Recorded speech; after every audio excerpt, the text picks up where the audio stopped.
Here. President Pridemore, Here. Treasurer Stein, Here. and Clerk Whitsett is here.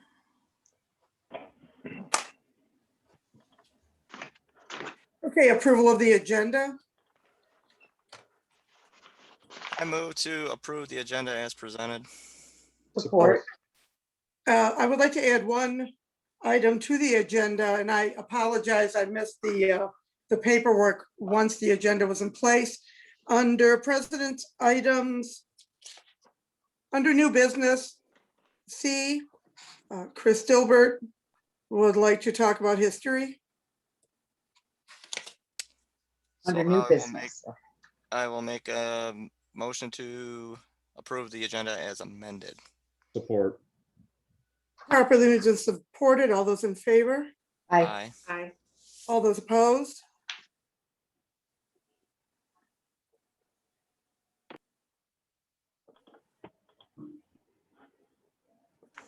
All right, public comments on the agenda.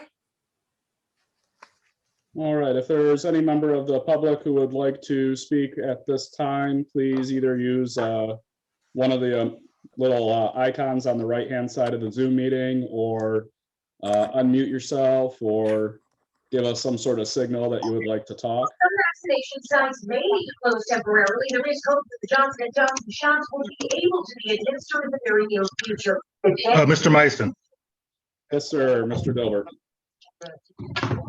that agenda item that was just added, I would prefer not to do that on Zoom. So if you guys would choose not to address it tonight, that would be fine with me. All right. Okay. New business item C, we will strike that off.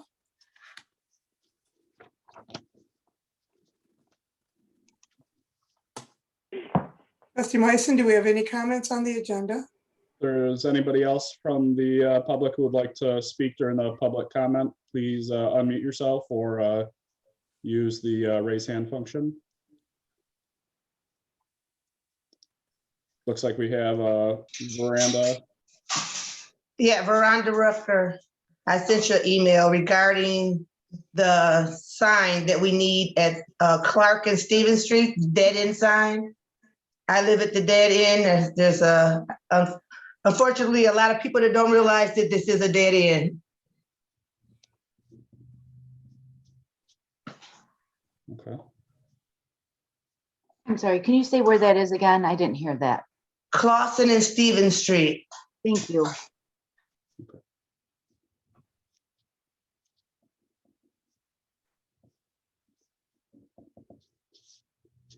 We can definitely talk to our DPW about seeing what we need to do to add that. I'm already sending them an email. There we go. Thank you. You're welcome. Any other public comments on the agenda?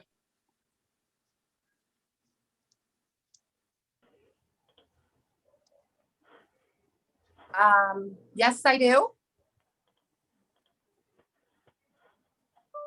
We have Jennifer Renouche. Yes, I want to discuss the code enforcement.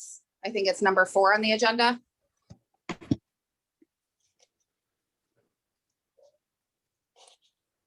Okay.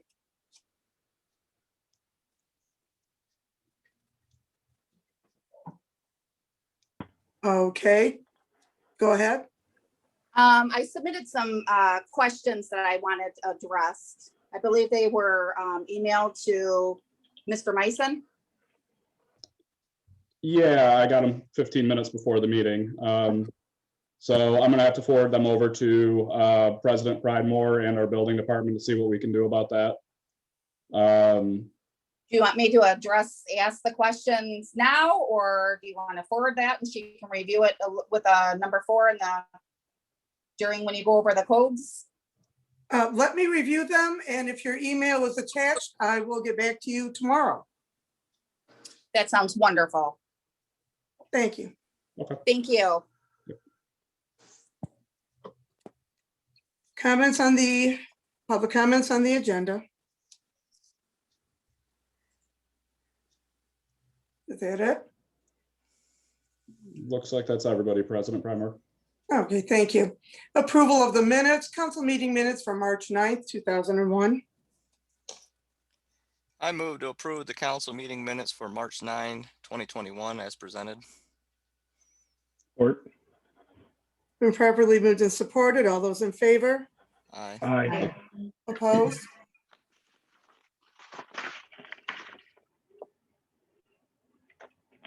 And approval of the special meeting minutes for April 8th, 2021.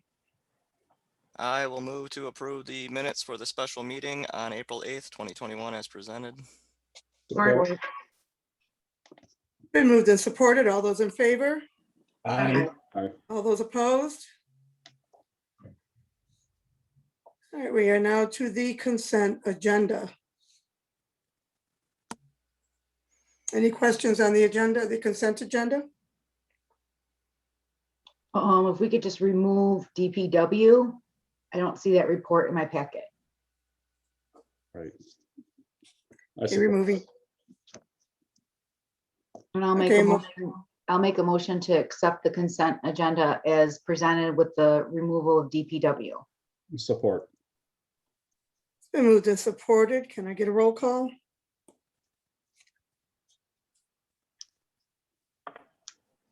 May I get a roll call? Yeah, sorry, I was writing. Trustee Bunkowski, Yes. trustee Meissen, Yes. trustee Bellinger, Yes. trustee Guerrero, Yes. trustee Colley, Yes. trustee Procoli, Yes. President Pridemore. Yes. Okay, president's items, is Sergeant McPherson available? Good evening. I am. All right, we'd like to introduce Sergeant McPherson, who is our liaison with the Macomb County Sheriff's Office. Good evening, everybody. Some of you I know, some of you I don't know, and look forward to meeting some of you that I don't know and interacting with you. The Sheriff's Office for a while has been trying to develop where we get into the communities that we serve as their law enforcement agencies and make sure that we have a point of contact for each community. I'm currently servicing New Haven and Lenox Township, and our focus is just to have a point of contact for everybody, so that there's direct involvement in the community, so that there is a source and one person to go to that's familiar with issues within the community. If there's questions, concerns, anything that comes up as far as law enforcement services, you guys can make contact with me, and I can address those issues and try to clear things up, and just have a seamless relationship as best we can with the communities that we serve. So I look forward to it. We're doing some different things as far as how we're reporting statistics in the village and things of that nature. And I look forward to it and attending the meetings and answering any questions you may have and any concerns from the community, the residents, the board, anything like that. Thank you. Did anyone have any comments for Sergeant McPherson? I do. Thank you. Yes, sir. Yeah, so Trustee Colley, so would you be our POC if we had focus areas within the village that we would like maybe presence stepped up? Yes, absolutely. So those are the kind of things that we're looking for to provide the kind of services that you guys expect from your law enforcement agency. So anything that you guys, if there's problems in the community, things like that, instead of just telling the deputy that's on duty, and that way there's follow-up too, to make sure that things are being addressed, make sure that the residents are happy with the services that they're getting from the sheriff's office. And those are the things we want to know. So if there is an area of concern, things that are going on, it should be, a two-way street. We should let residents of the village know and the elected officials, and the same thing. We want to hear from the community. We want to know things that's going on, and that's how we make things better, is working together. And I think we've done some things in the past, and I look forward to growing that relationship. So yes, anything that you guys need, or there's areas of concern, questions, I can provide anybody with my contact information, and we can definitely get on those and address those. Yeah, I think that's a good thing. I think we have some residents that are a little hesitant, or the issue maybe doesn't need a call to the police, but they would just like to know that somebody's hearing them, as far as nuisances or whatnot. And I'm not sure it needs to be things, obviously, I think the things that are official are handled officially, of course, but I think there is just some focus areas where we can maybe pass on some of the residents' concerns. I believe we had a resident that had their car rummaged through last night. Not necessarily, I don't believe there was anything missing or anything like that, but just items like that, that I think we can reassure the residents that we have, a good avenue to reach out and kind of just voice those concerns and make sure everybody's aware, and without necessarily having to do official reports, unless required from you all, right? So thank you, I appreciate it. Yes, sir. And if I may, Sergeant McPherson, I think we spoke on the phone a few weeks ago about concerns in Decor Park around New Haven Elementary. And I noticed rather quickly that there was police vehicles, the squad cars were at the elementary school and, making the presence known. And it was greatly appreciated to see them there and seeing everybody slow down and driving safely around all our children. I'm glad that there is a little bit of resolution and that we are getting things done. So that's what we like to see. Thank you. Sergeant McPherson, thank you for linking in tonight. We appreciate it. And we look forward to the new, improved, and ongoing relationship with the Macomb County Sheriff's Department. Thank you. Thank you all. All right, I've got a picture gallery update. I have received information from a couple of residences, a couple of our residents. For the picture gallery of the Wall of Presidents, I have a picture coming in of Don Green for the Graft. And we believe one of the residents thinks they found a picture of Carl Hartsick, who served as village president back in the 50s, along with the council at the time. So there has been some interest in the community, and they're pretty happy that their family members are going to be included in the gallery wall. I've got some copies coming from Shutterfly, and so far I've copied, I believe, 13 pictures at zero cost. So I'm keeping this very cost effective. So we're looking forward to installing all of the pictures that were on the council wall in the new display and the historical display out in the hallway. A wonderful woman made a recommendation that perhaps at our July 9th Independence Day celebration, we could open up the village hall and let everybody see the new photo displays. And again, if anyone has any photos, even more current photos of activity in New Haven, family gatherings at the park, we want to add more current pictures also to the historical display. So it's a larger snapshot of our community, not only back 50 years ago, 60 years ago, but also today.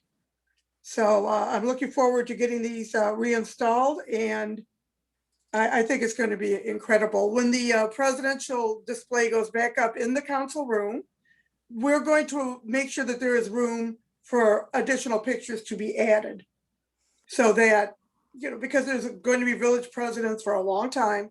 So there'll be room for her to have it added to as well.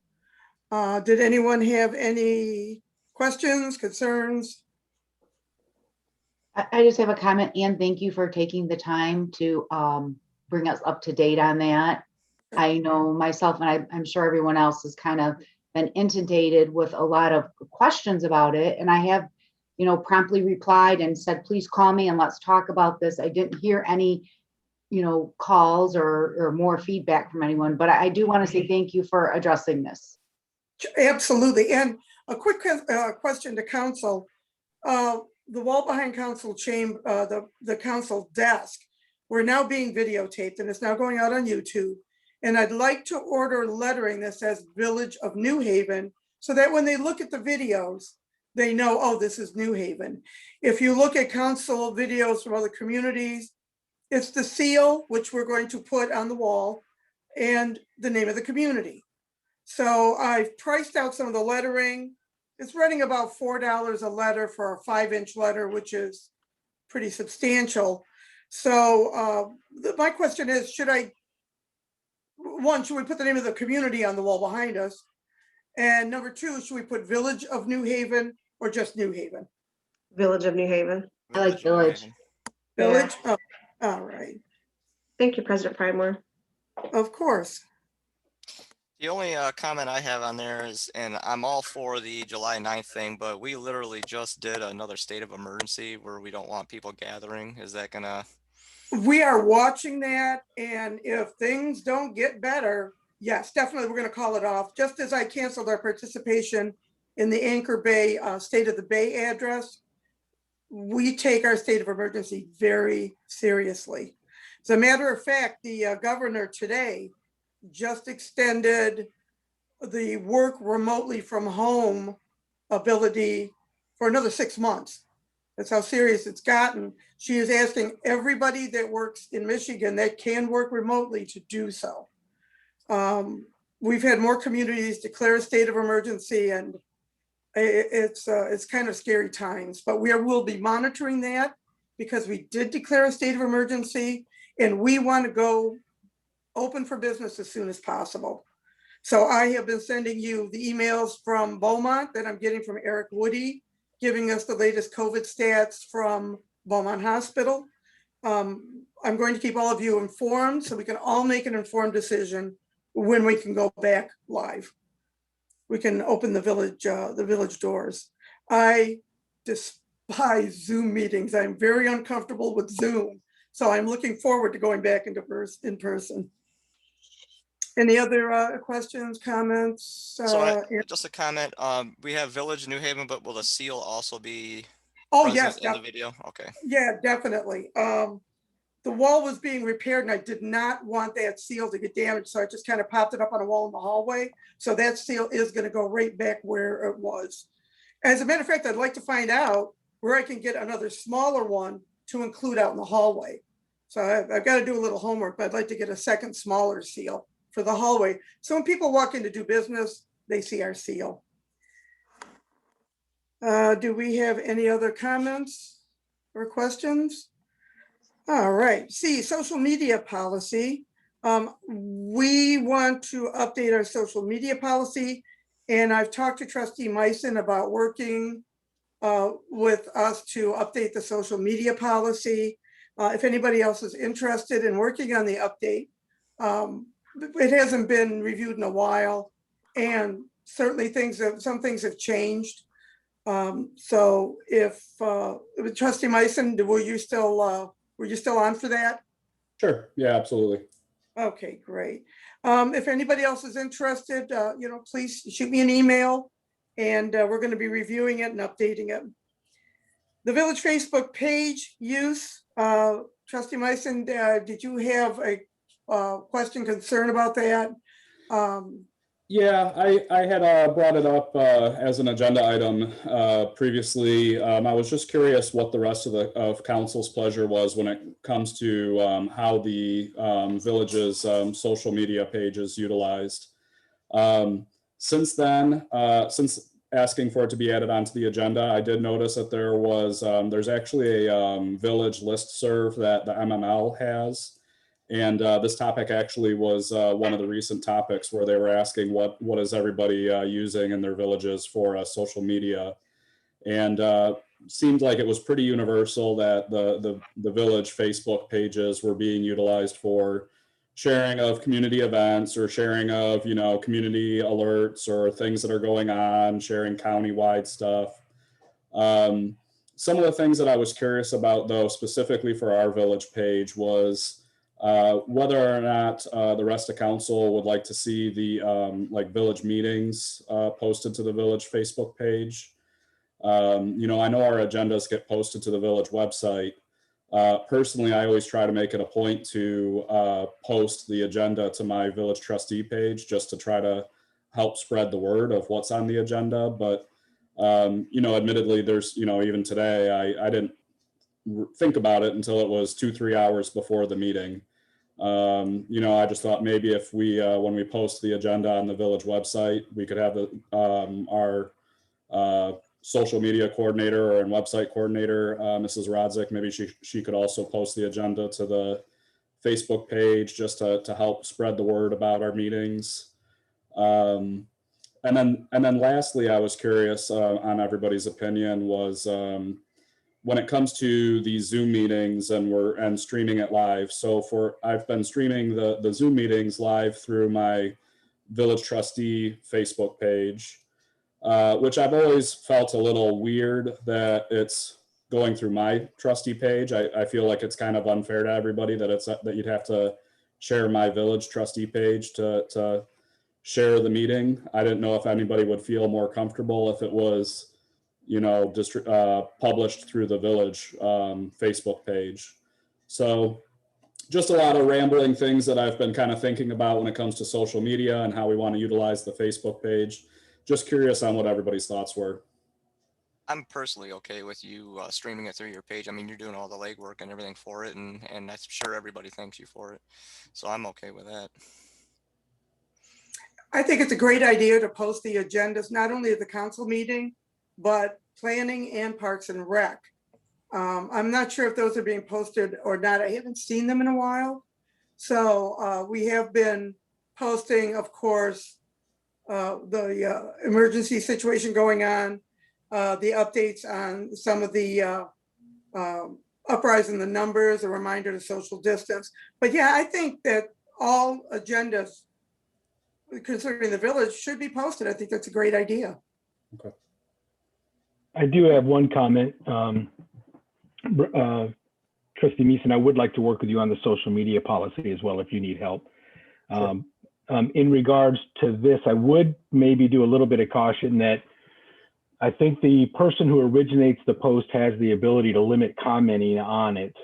I think we should maybe consider shying away from having open debates about items that have not been discussed yet. There's been a couple posts.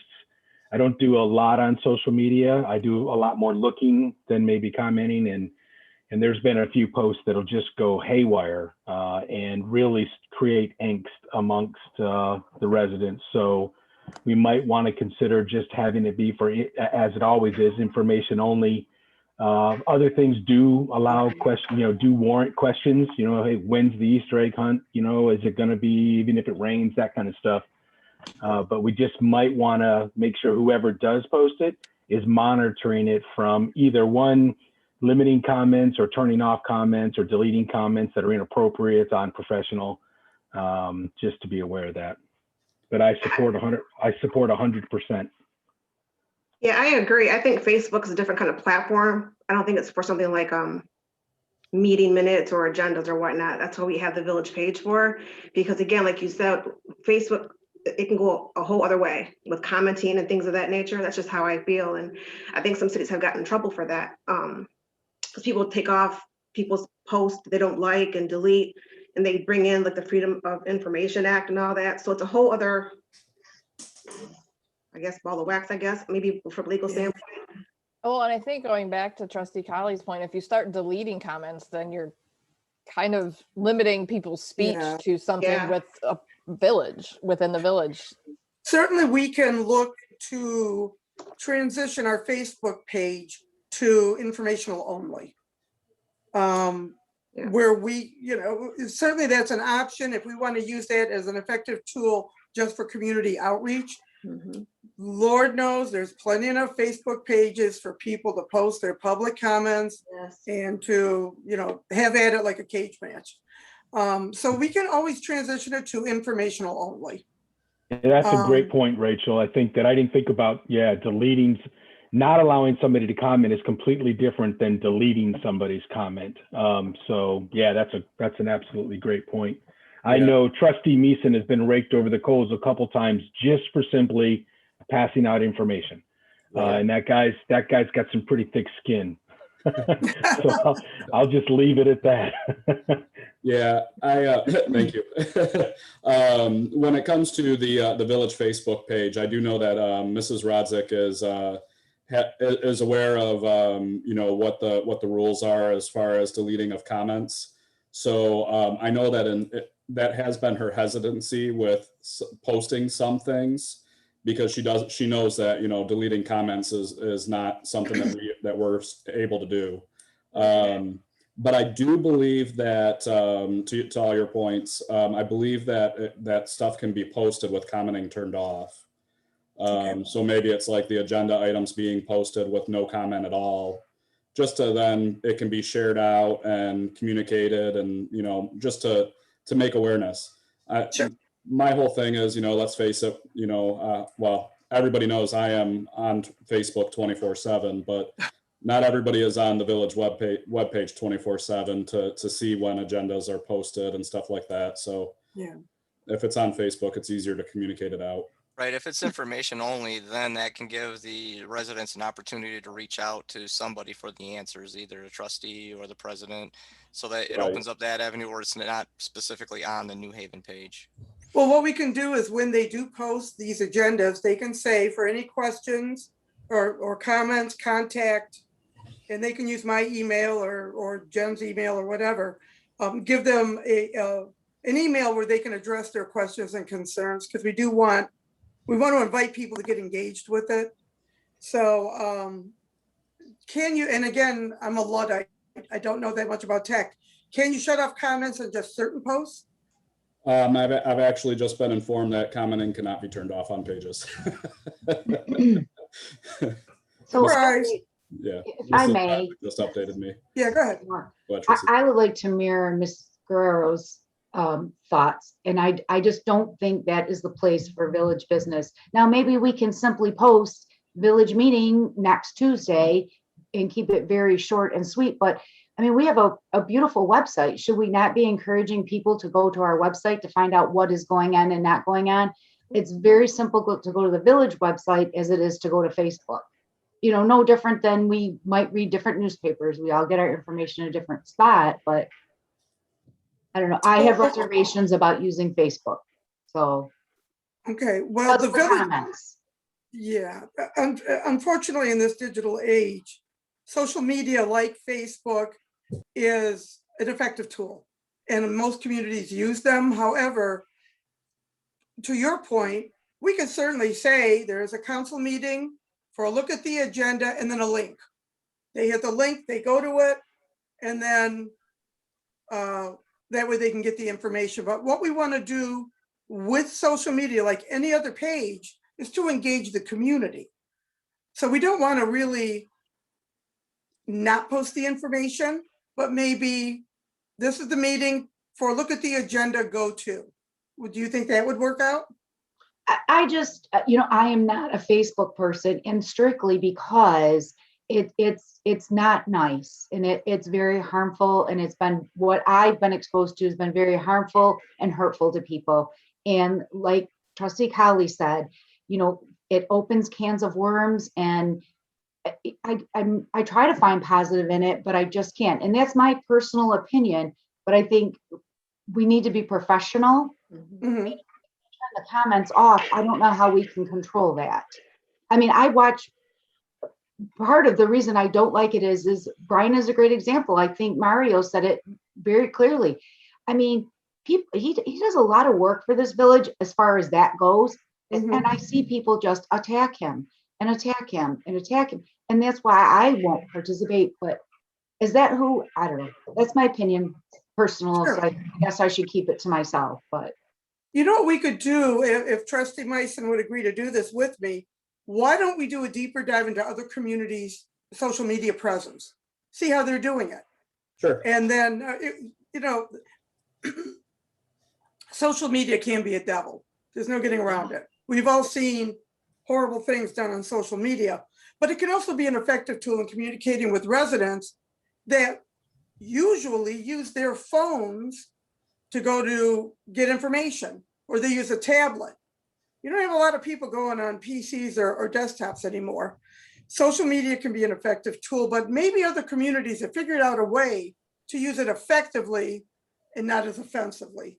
So Trustee Meissen, would you mind working with me on that? And then we can see how other guys are doing it? Yeah, absolutely. I can work with you on that. And, just to also say, every month I always do try to make it a point to share the agenda screenshots and share a link and everything on my trustee page. Knock on wood, maybe I've been lucky, but, there hasn't been any drama with that. And usually it does get people to message and ask questions and get more engagement. So maybe I'm a little jaded from that, but yeah, I'm definitely looking to spearhead and see what other communities are doing.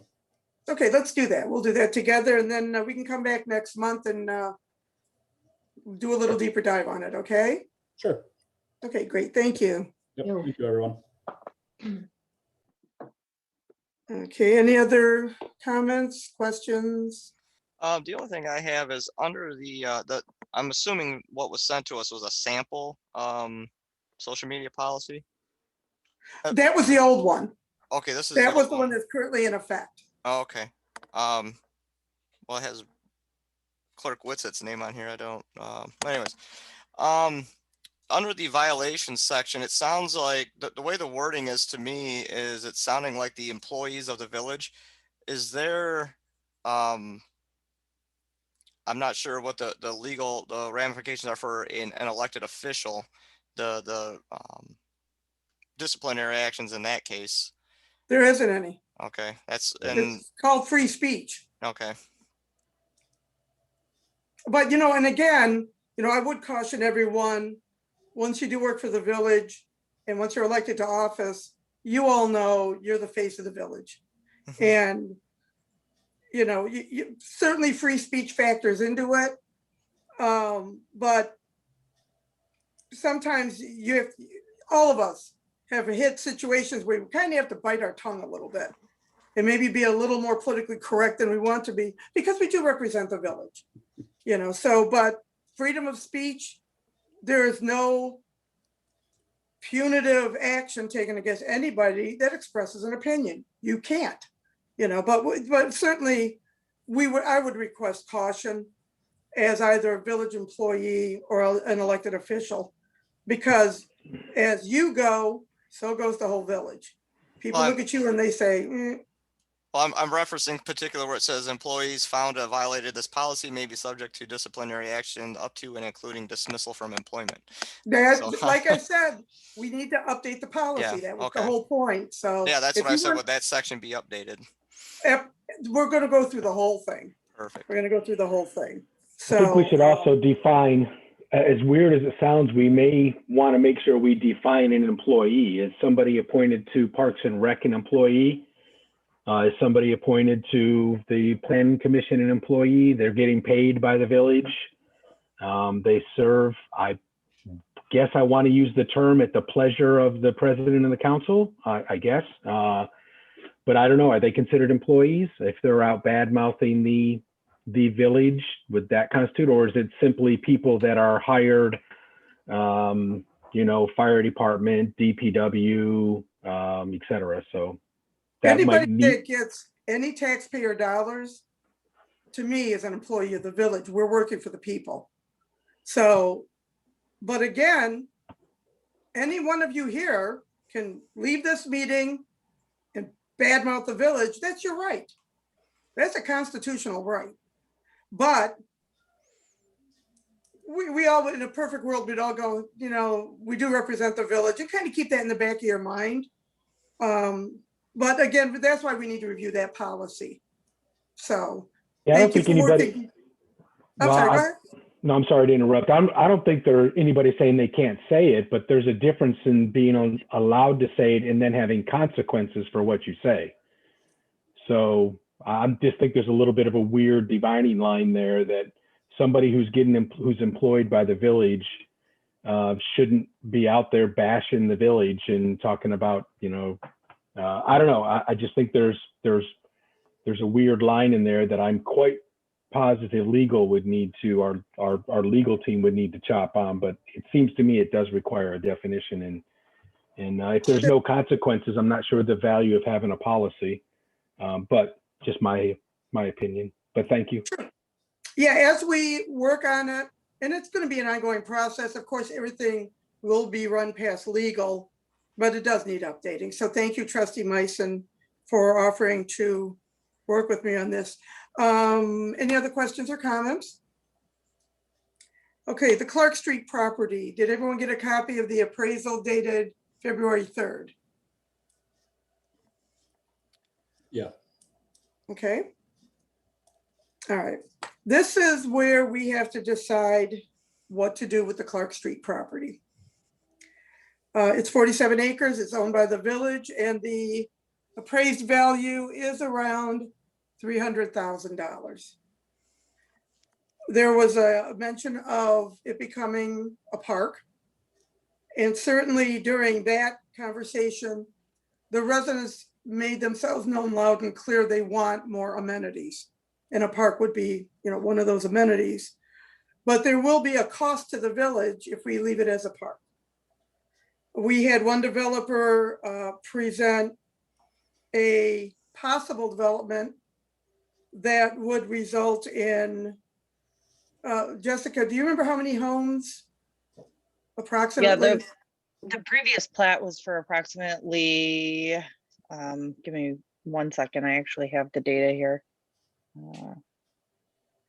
We actually had a committee that I don't think survived the transition through administrations that was actually trying to come up with the answer to that question. What to do with the property.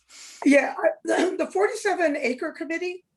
You're right. Yeah, I talked to them and I told them that it would be a council agenda item. And again, they said, well, we thought this was all over because there was no other contact about it.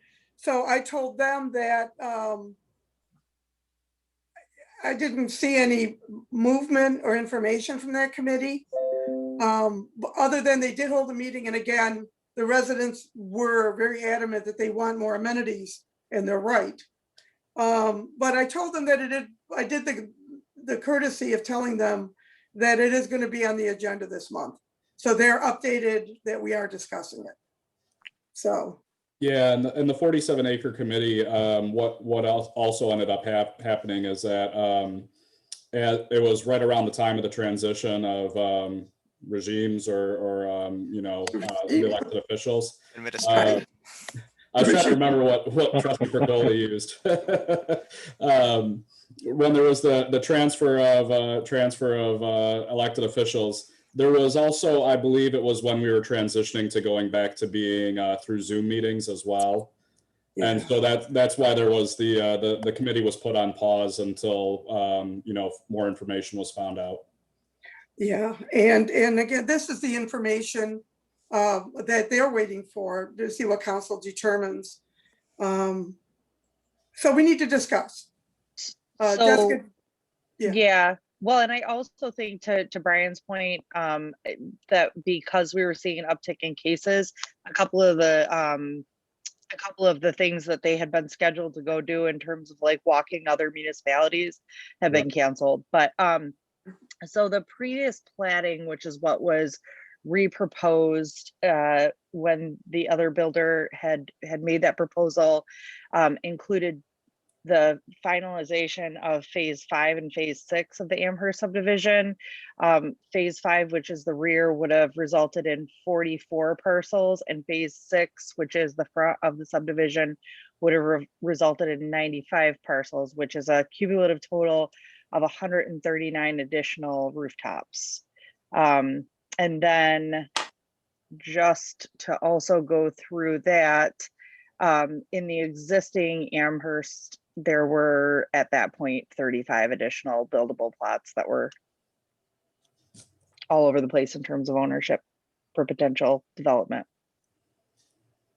I think since that, 5 have actually been realized in the existing Amherst subdivision, or 4 or 5, maybe 6. Okay. So between the sale, if we did sell the property, ballpark figure 300,000 given to us by Matthew Bale.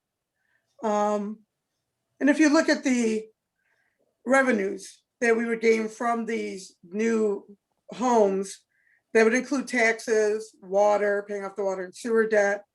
We would lose a substantial chunk of revenue over a 5-year arc. or we could gain a park. I'm not sure. 47 acres on a park. I think that's kind of large for a park, but residents want more amenities. So what are your thoughts? I mean, I've said even when we raised the question the first time, I'm a dollar and cents guy. I says I would like to see rooftops. I'd like to see more income coming into the village to lower the debt we pay on our water, on our sewer. And that's, I mean, if we want to include, I'll say expanded green space in that, I mean, that's fine. But I do want to see the majority of that property developed into housing to bring income into the village and lower the debt burden on the residents. I think in the middle of that property, there is a green space.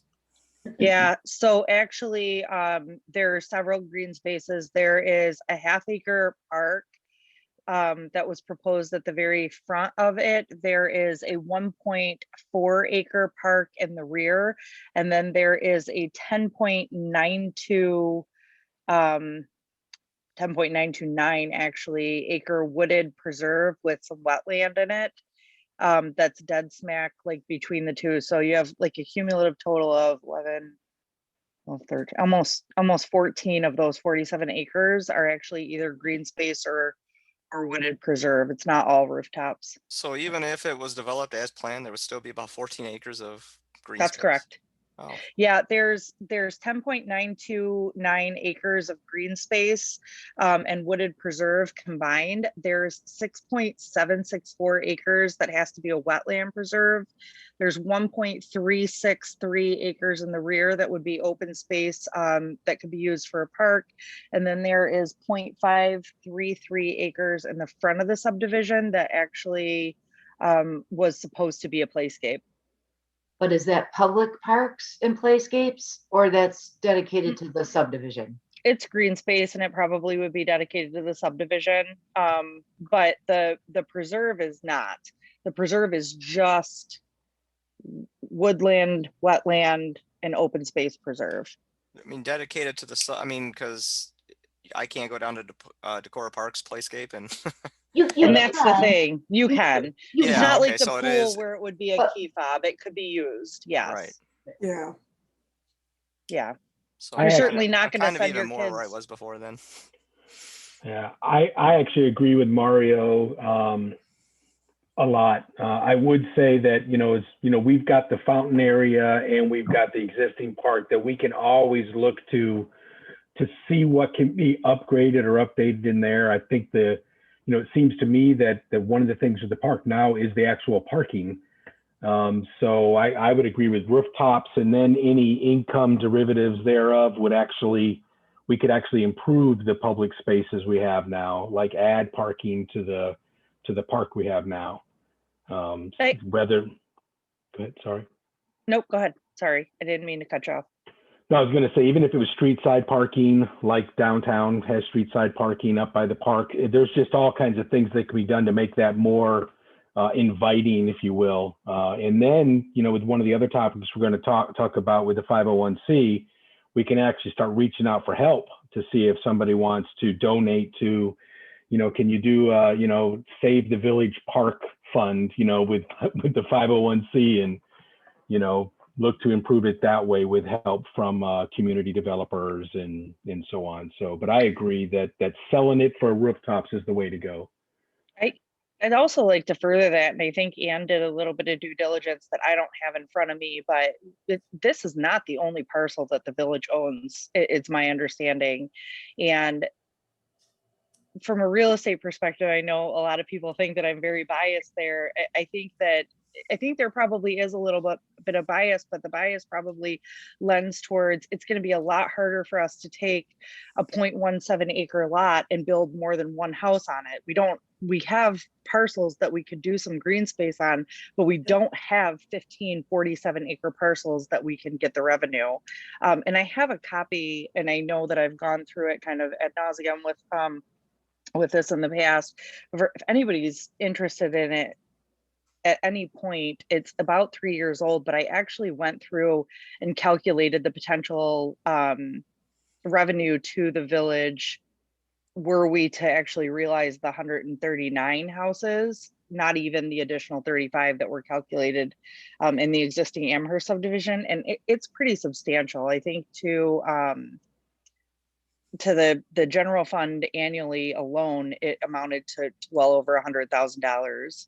And then, you know, obviously we break out into highway, cemetery, fire department funding, school, library. And there's a decent chunk of revenue that just sits unrealized if we don't do something. The one thing that I brought up in the past, or I was bringing up during the 47-acre committee, is that there is a nice chunk of property at the corner of 27 and Gratiot on the southeast side that personally I've always viewed would be a beautiful spot for a community park, because of the main thoroughfare to Gratiot, and then also having you could have an entrance off of 27 Mile Road. You know, it would be a perfect spot for having some sort of park with multiple entrances, parking, and be able to do something there.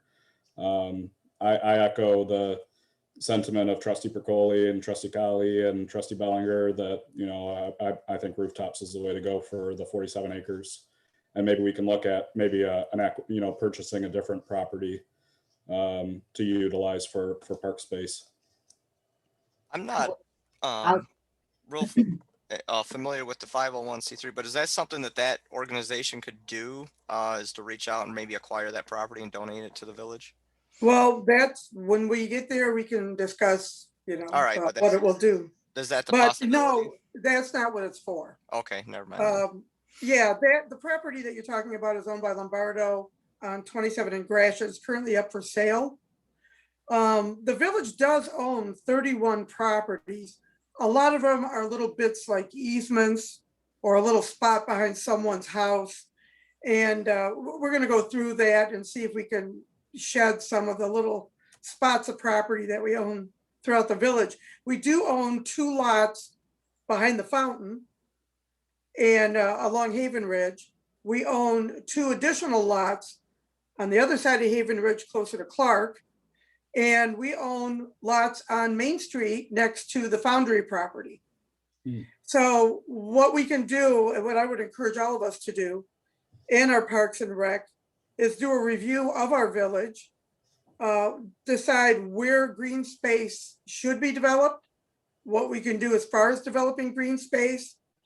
I am reaching out to Mount Clemens. Mount Clemens, through Patronicity, just got matching funds to build a splash pad in one of their parks.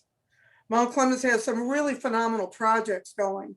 So I'm reaching out to them to talk to their smart guy and see if he's got ideas that can translate to us as far as getting funding. But there are certainly many areas in the village that can be developed for walkability, bikeability, non-motorized vehicles. The parcel on Main Street in Gratiot with the sign and the benches and the little winding path, it belongs to the state of Michigan. So I've emailed them to see if we can acquire that property, how much it would cost, and turn that into a small mini park, because you really can't build on it because the river runs through it. But we can improve that as a green space, right, in what would be considered our DDA. So we do have several options for more amenities. I've had several residents reach out to me and say, splash pad at the park on Haven Ridge. So I think that's a project we need to take a look at. But we do have enough space to develop green spaces. And I've already talked to our village engineer about increasing walkability with sidewalks. But we have to get a healthy snapshot of the village. We do have spaces available for development for community enrichment. So, anyone else have any comments or concerns?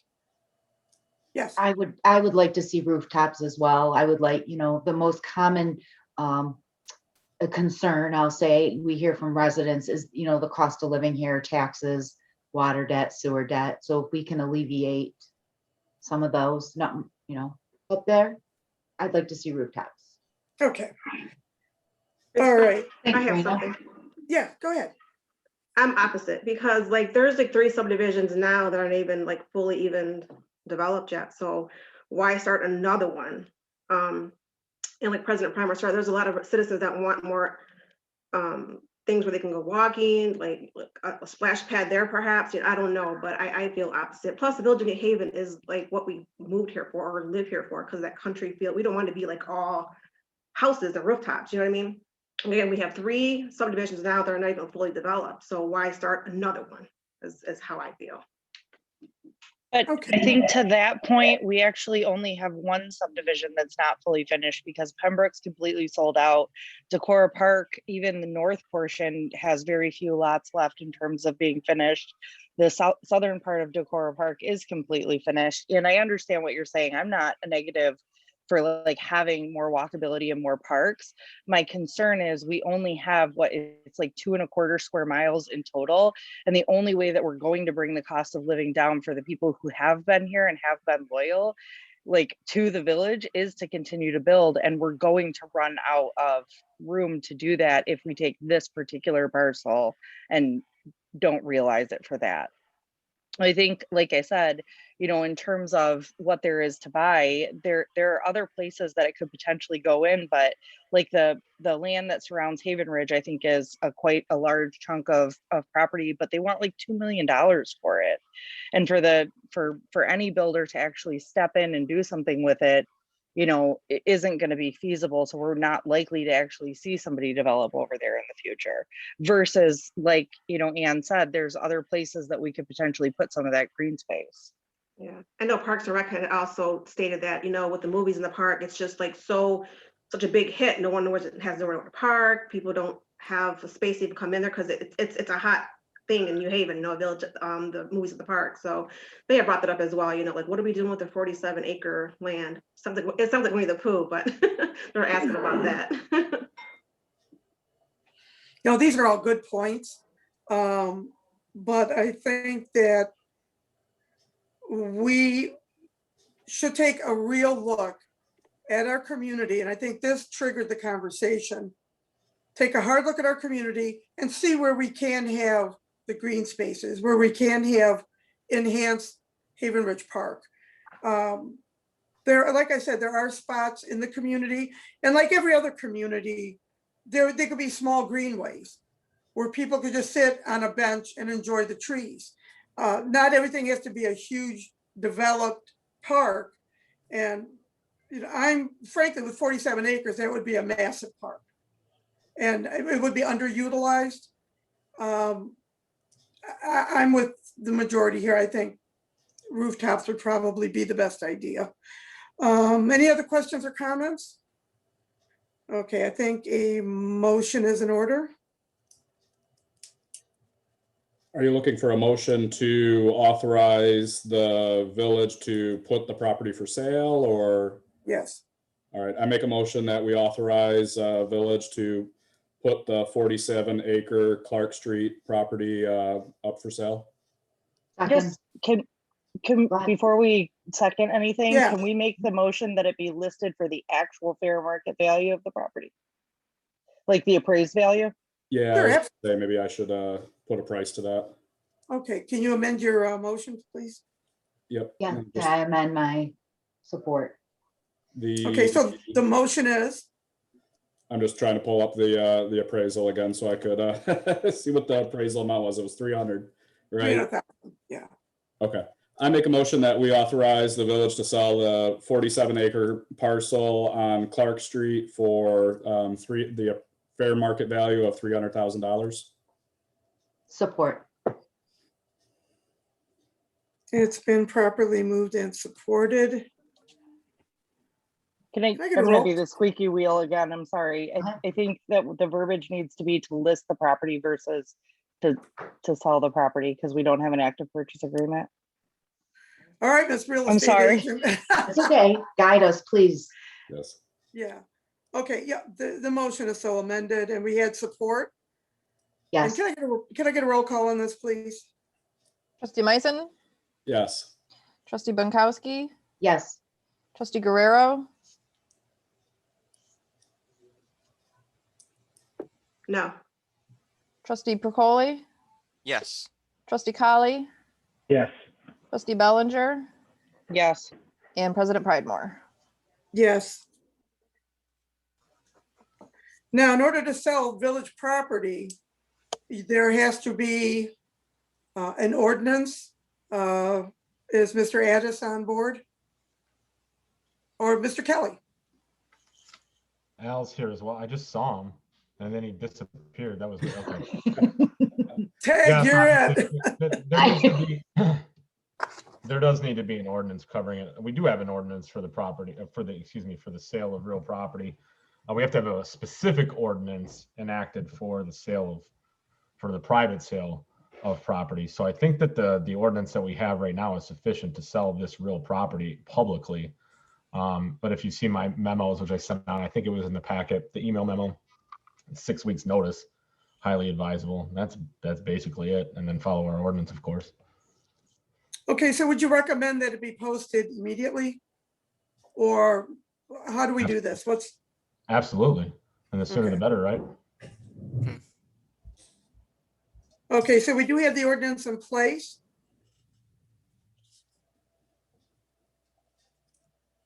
Excuse me, I'm writing something. And tell us about the 6-week timeline. So it's basically been inferred over time. Back in the 40s and then later in the 70s, there were a number of attorney general opinions as well as Michigan Court of Appeals decisions that looked at this and just said basically, because the statute's sort of open about it, they said that 6 weeks notice by referencing some other publication statutes, that would be the best way to proffer it for public sale and give the public proper notice. Okay. So there's nothing set in stone here, but that is highly advisable, 6 weeks. It's Okay. the safe way to do it. Okay, so we would post that the property will be for sale and then post it for sale 6 weeks later, or do we post it for sale? That's a good question, because I mean, I think if you're going to put 6 weeks notice before the sale, then yes, you would have to hold it open that there's notice that it will be for sale for 6 weeks, right, Al? I mean, that's the way I would read it. Well, but you're by this meeting now. You can take bids at that everybody- time, right? Everybody will know it's for sale, but do it the safe way, wait for 6 weeks, but by this public meeting, people interested will know it's for sale. Okay. Yeah, they're on constructive notice now, technically. They are constructive notice. Okay, so Yeah. if we consider the meeting notification, then in 6 weeks, we can list it for sale? Yes. Okay.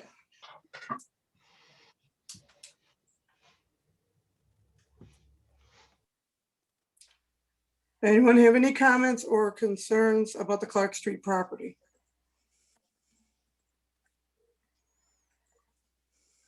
Next agenda item is the New Haven Community Development Fund. It's 501c3. I think I've kept everybody in the loop about what this 501c3 would be for.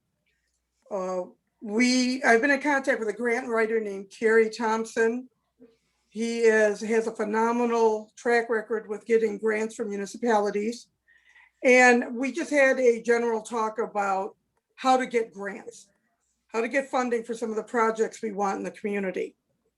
And Kerry told me that if New Haven had a 501c3, that would enable us to apply for up to, I believe he said 40 or 50% more grants, including USDA grants, which are plentiful.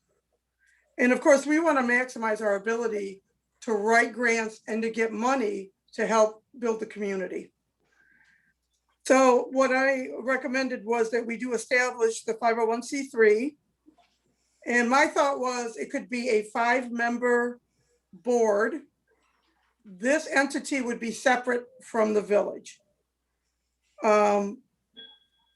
What I was recommending, and again, everybody give me your thoughts on this. We would have someone from planning, somebody from Parks and Rec, somebody from the fire department, all agencies that would be looking for grants, a resident at large.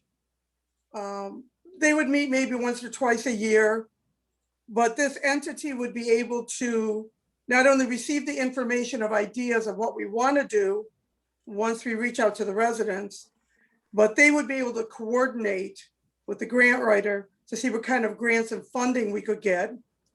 And they would also assist with getting the packet together to submit for grants. So this is something new in the village. I don't think we've ever had one before, but it is a mechanism used by other communities to maximize the potential for getting grant money. So any thoughts on the nonprofit? So it is a good idea because not only does it help us obtain grants, but it also allows us to take donations from people in a proper manner. My only question is, my experience with these foundations is this board makes the decision about how the money is spent. Now, granted, if there's a grant that's a match that they apply for, that's earmarked. But other monies, the foundation decides how and where that money is spent. And I just want to make sure everybody is aware of that, I guess. And can you back me up on that, Mr. Addis or Mr. Kelly? I gotta go back in. Yeah, that's correct, Trustee Ronkowski.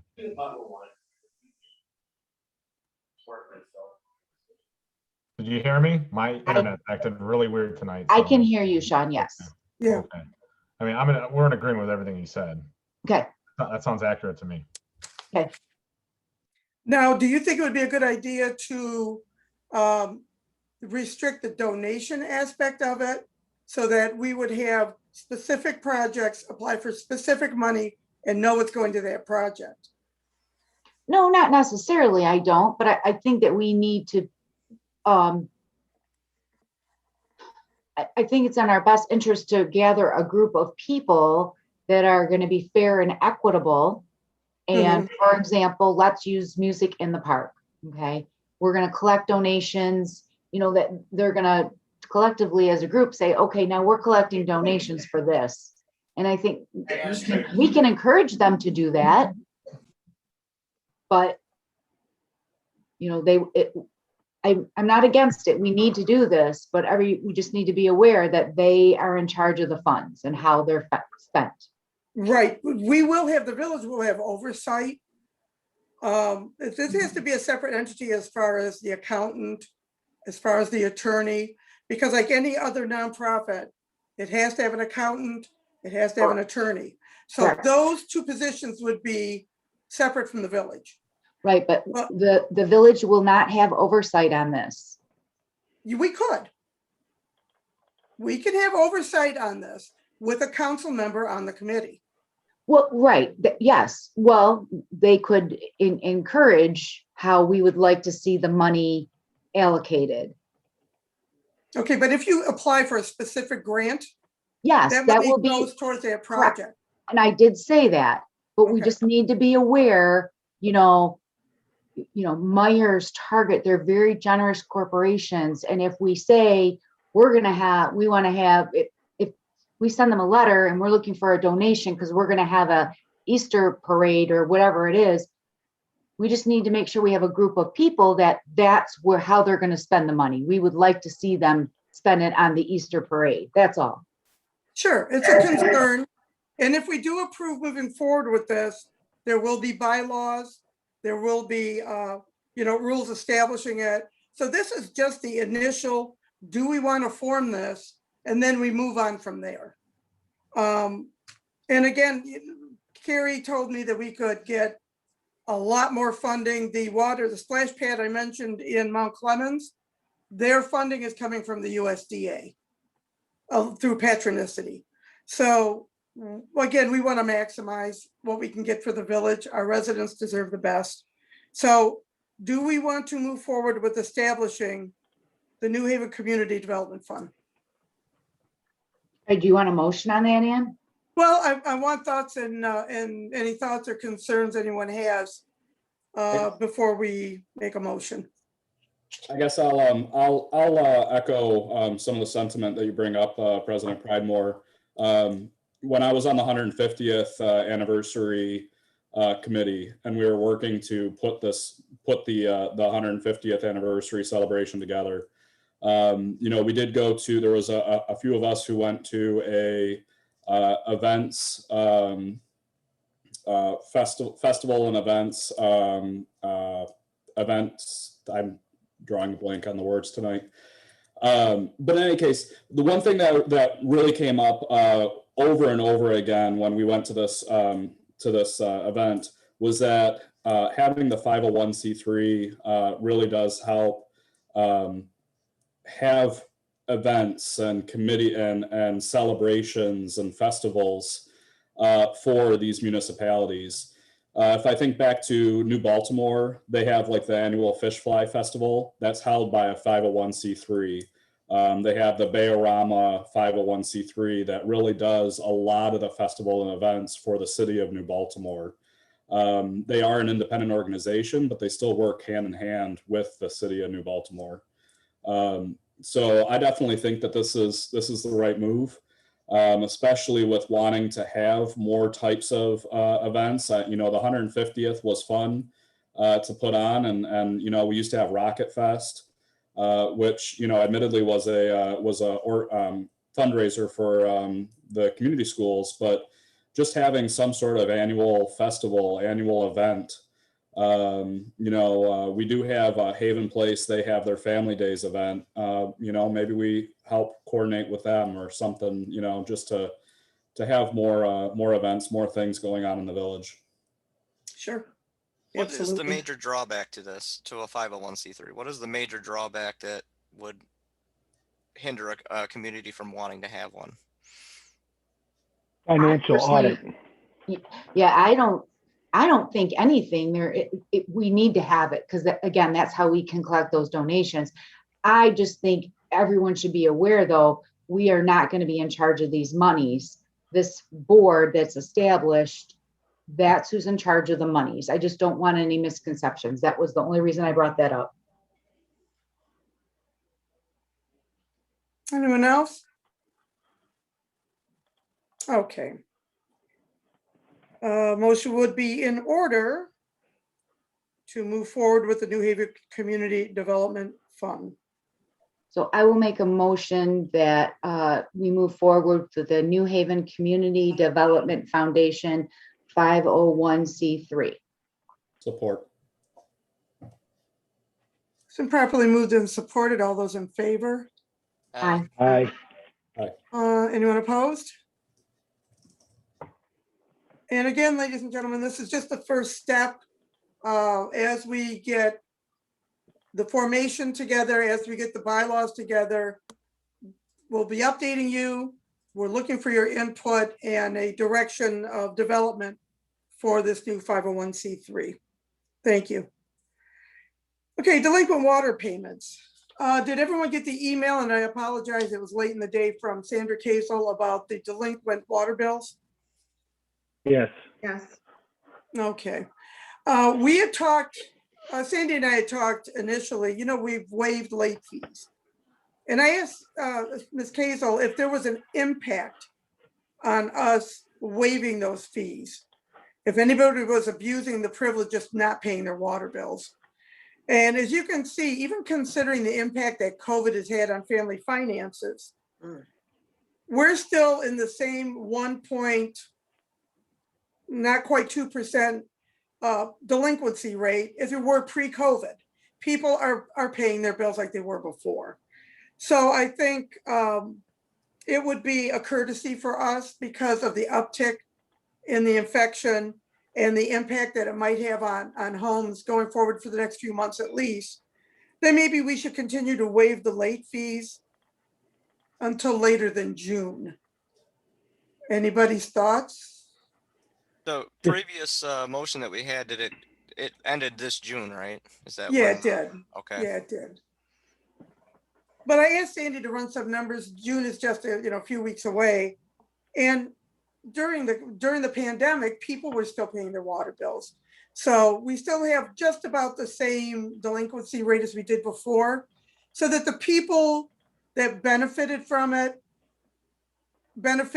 wisely. We don't see a huge abuse of it.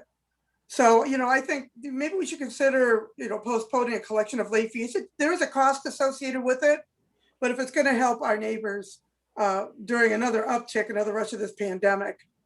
Any thoughts? So I did deep dive these numbers a little bit just to kind of put some clarity in it. So the delinquency rate was at 8.76 and it increased to 10.72, right? So it's only just a shy of a 2% increase.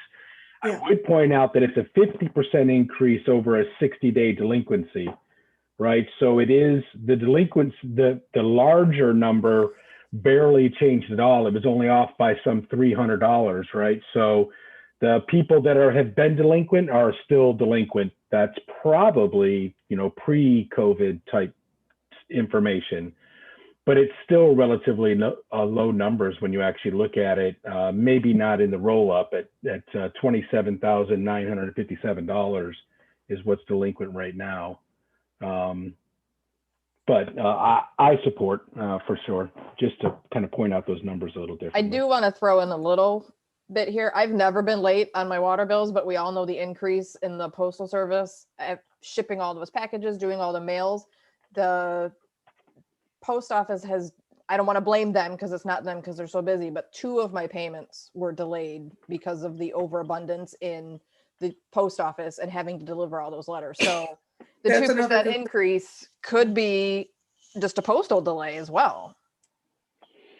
Yeah, and I'm sure that people have been impacted by what's going on and people have lost jobs. But certainly in these extraordinary times, we want to extend as many courtesies as we can to our residents. So do you think we should postpone collecting late fees until maybe September and then revisit the issue? Yeah, like September 1st? Yeah. Sounds good. I support that. I mean, with everything going on, I really can't imagine, slapping late fees on the water payments, especially as Clerk Whitsett mentioned with the, problems with postal service and staffing. And I really just can't fathom shutting off somebody's water during the pandemic, Yeah. Do you want to postpone it until after the September meeting instead of just shutting it off on the 1st of September? Just a thought. Yeah, because if you go to September 1st, that's only a 1 month delay. Yeah. Yeah, that's a good idea. September meeting. Yeah, September, I think it's September 8th or 9th. Yeah, that's a very good idea. The village meeting would be on September 14th. So Close, no cigar. 14th. So if we say that we delay it until the 15th, that would be the day after the village council meeting, so we could revisit it. Okay, sounds good. So do I have a motion to waive late water payment fees until September 15th? So moved. And to avoid shutoffs. Okay, and avoid shutoffs. Okay, so Ms. Bonkowski made the motion. Do I have a second? Support. Mr. Meissen has the support. All in favor? Aye. Aye. All those opposed? Do we need a roll on that? It involves money, doesn't it? Sure, let's get a roll call on that.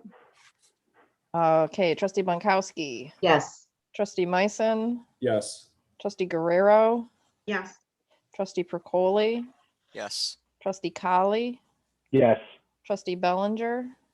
Yes. And President Pridemore. Yes. And just to confirm, our village accountant has run the numbers and she also thinks September is a good idea. So we ran it past a pro. All right. Motion is carried, and now let's go to temporary land development moratorium. Do I have anybody from planning in on the meeting? Genevieve is here and I am, and Tracy. Okay. Ms. Rodzik, can you speak to that? Hey, how are you guys? Good. Hi, Jen. Well, how are you? Hey, Jen.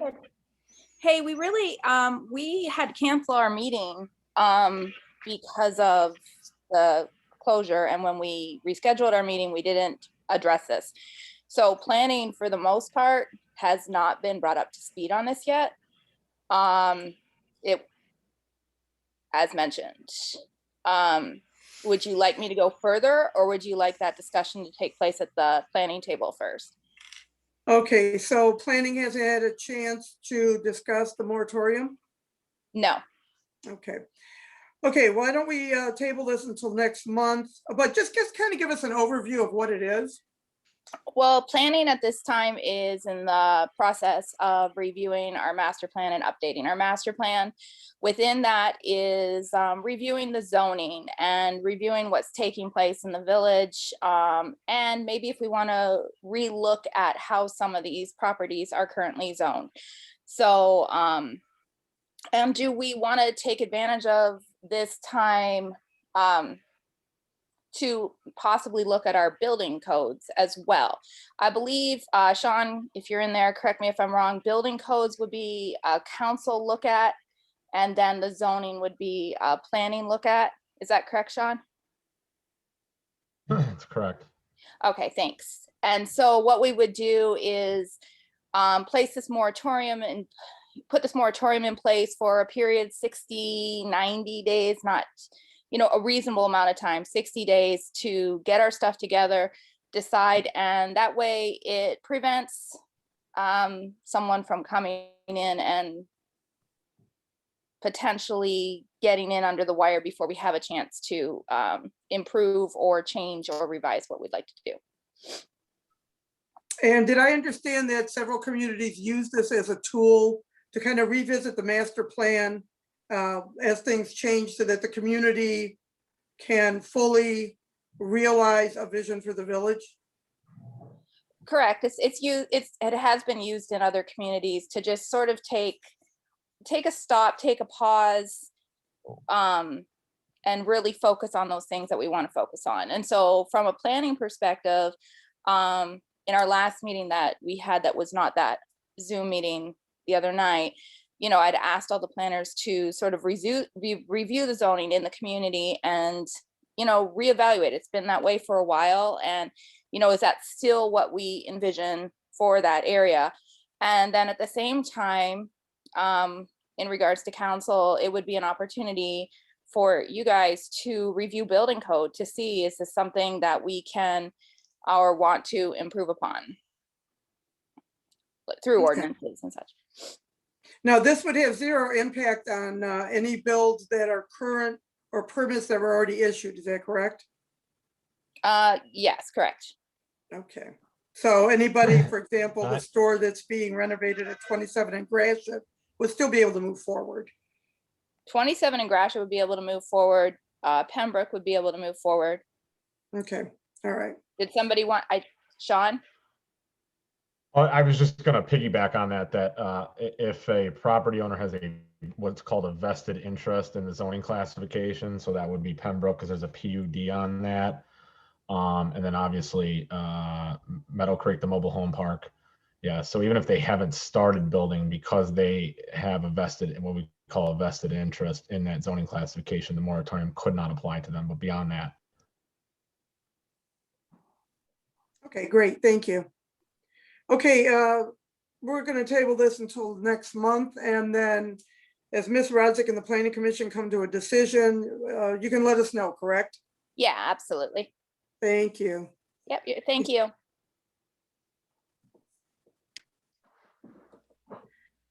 All right, then. Is that going to be a resolution of some sort or no? Yeah, because this is temporary, it will be a resolution. I'll forward the information and, excuse me. I'll forward the information because it's only temporary. Mr. Kelly, correct me if I'm wrong, it's a resolution. It is a resolution, correct. Okay. I think I already wrote it, I thought, That's why I'm asking, because I didn't see one, so I don't know. I didn't think we were doing it tonight. Yeah. No. And we're not, we're doing it next month. All right.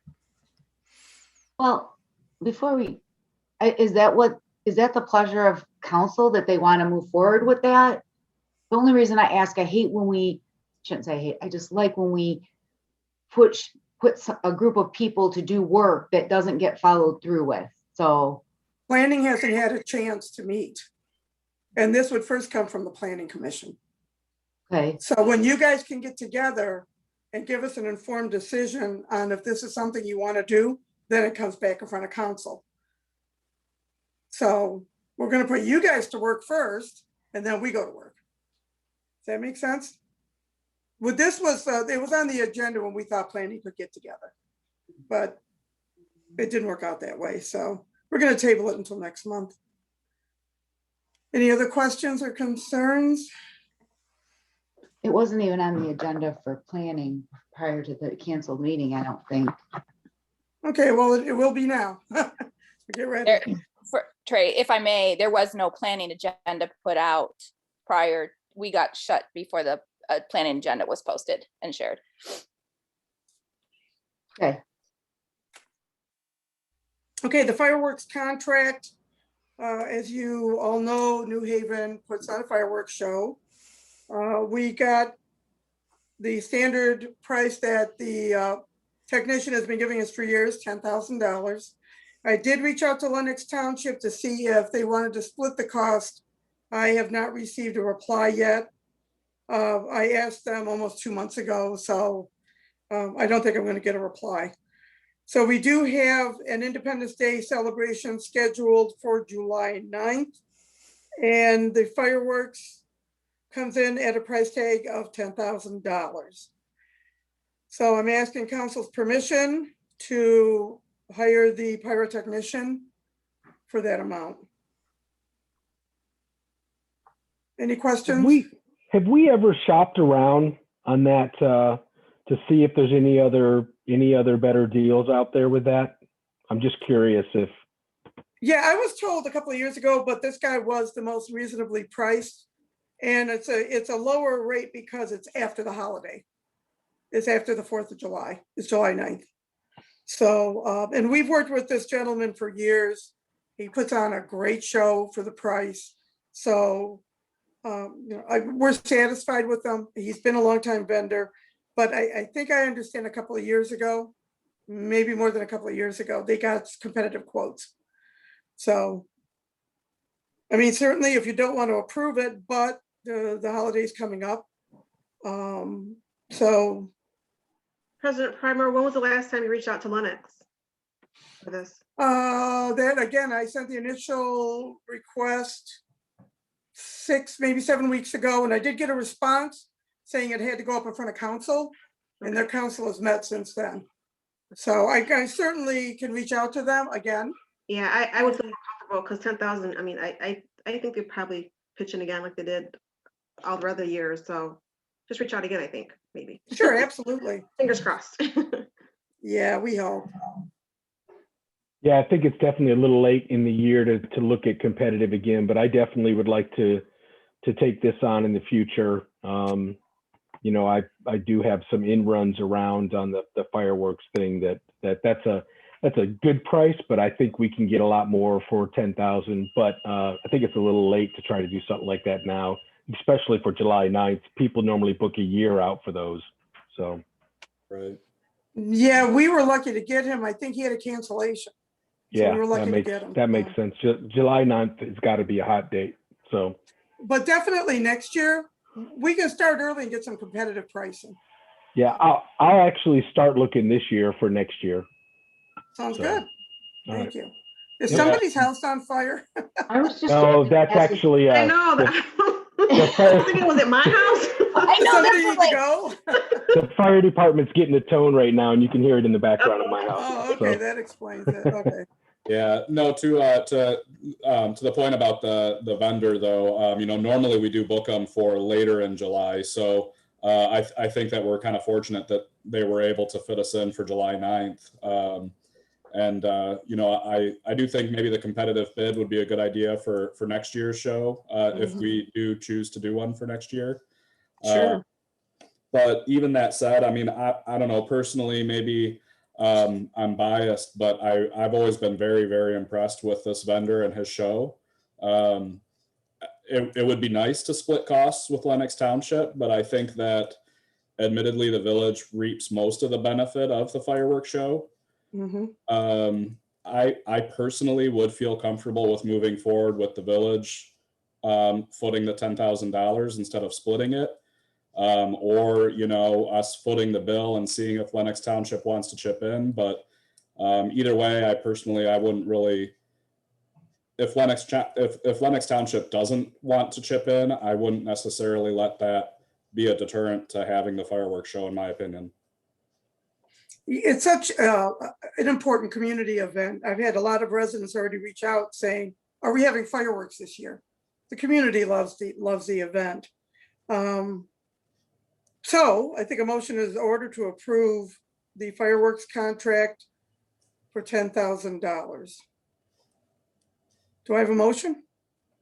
I make a motion to approve the contract with Camtor LLC in the amount of $10,000 for the firework display. Second. It's been properly moved and supported. Can I get a roll call? Trustee Meissen, Yes. trustee Prokoli, Yes. trustee Bellinger, Yes.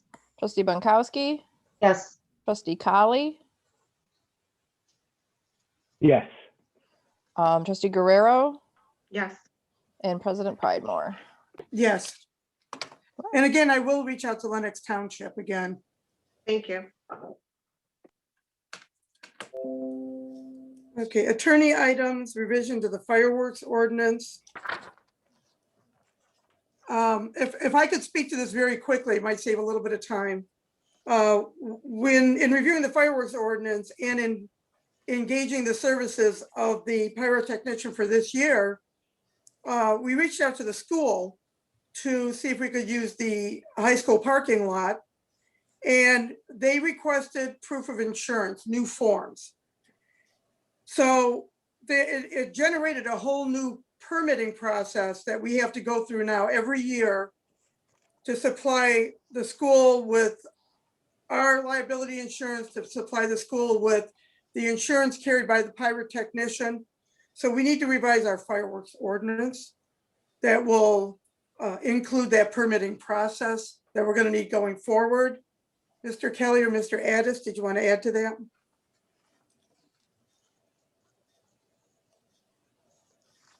Did you guys, legal guys, have anything to add?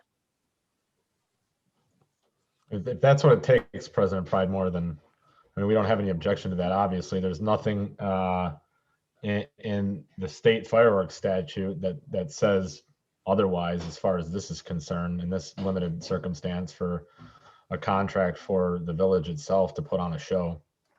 So. Yeah. Okay. Also, I gave you one copy that had, the state has mandated that municipalities can limit the amount of days fireworks can be ignited in their communities, with the exception of 5 holidays that must be permitted. Memorial Day, Labor Day, 5 days around the 4th of July. I think Christmas Eve is in there and New Year's Eve. I included them in the copy of the revised fireworks ordinance that I forwarded to you. We had talked years ago about limiting the amount of days, and a lot of communities have done it, to just the state mandated fireworks days. Our current village ordinance names all 13 holidays in the ordinance. So if this is, I'm wondering if this is something that we want to do to nail down the state mandated dates for fireworks ignition. Any questions, comments? So, oh, go ahead. Oh, I was just going to briefly say, just one of the things that I did notice in the ordinance 350 that was sent to us, technically the July 9th would be outside of that window. You're allowed, it's Independence Day celebration. So yeah, fireworks are allowed then. Okay. Because it's not the time frame, but it is a municipal event, so.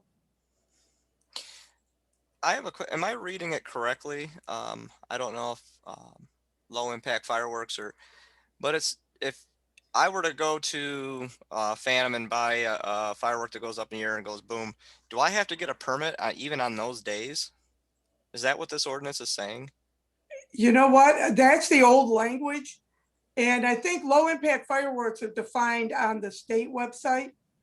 It is defined on the state website. Hold on one second for me, please. Let me pull that up very quickly.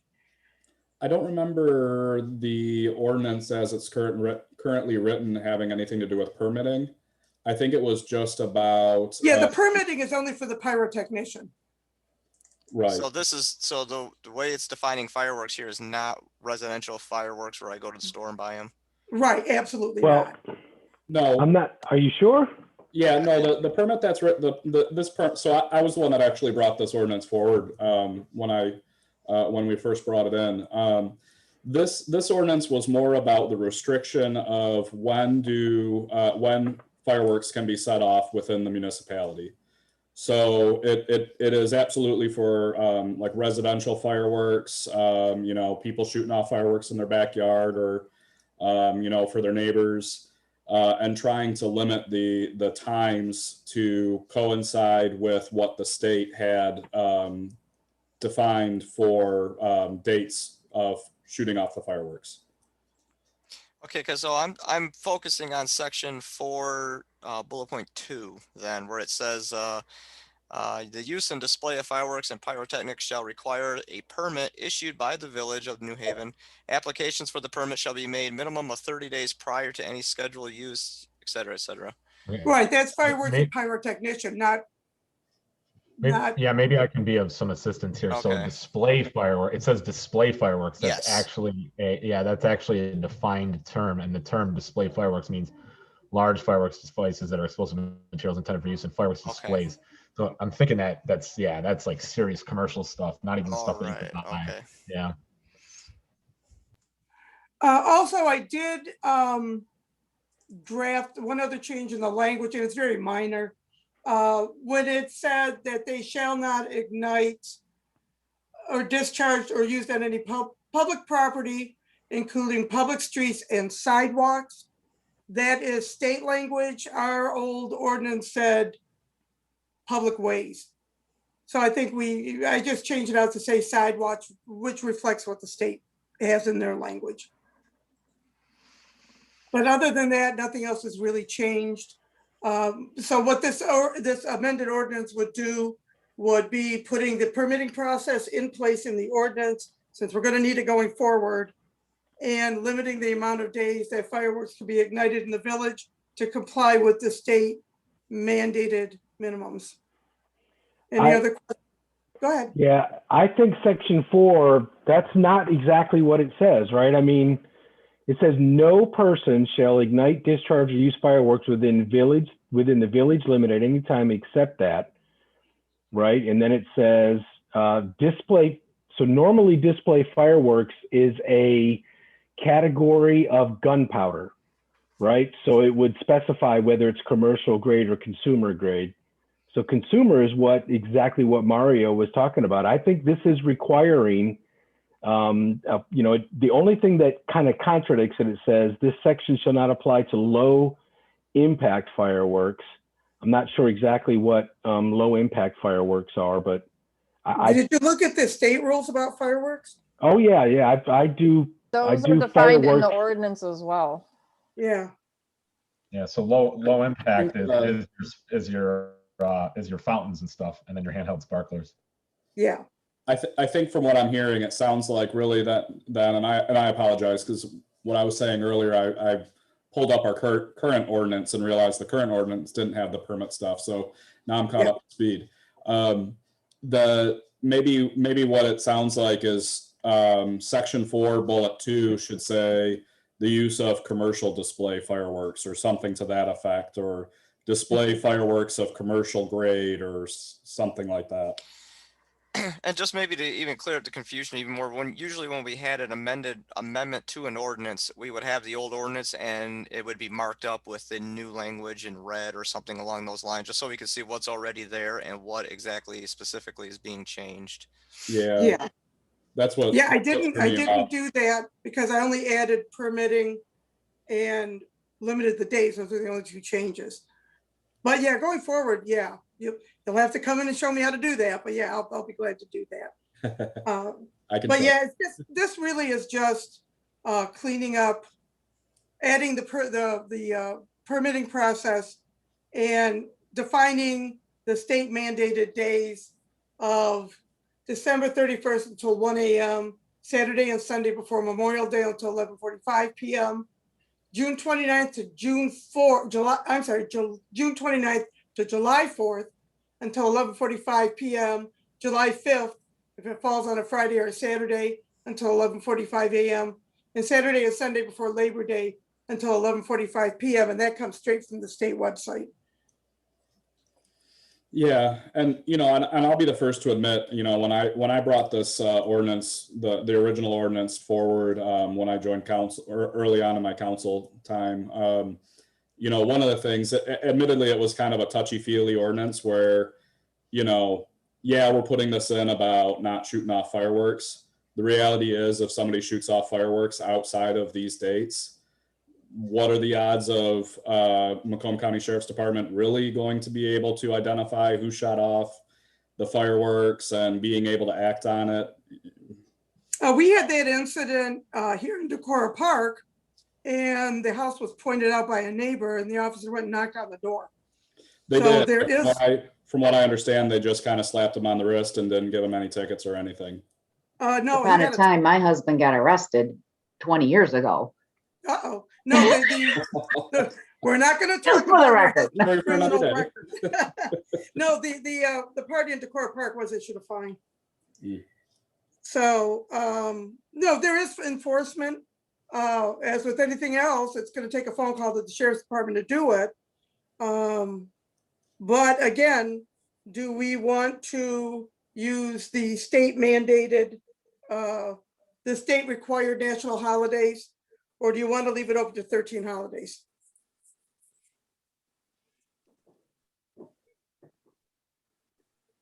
Any questions, concerns?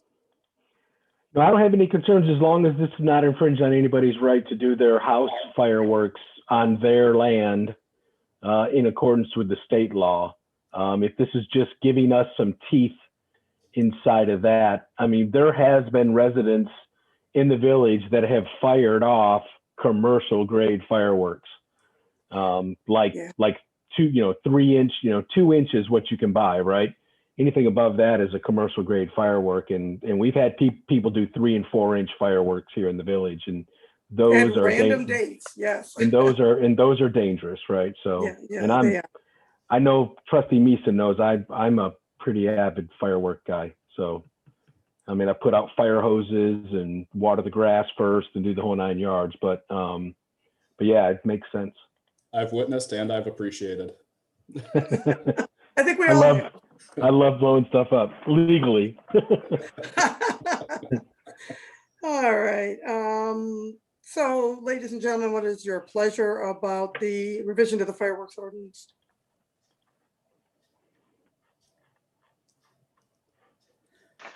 Do I have a motion?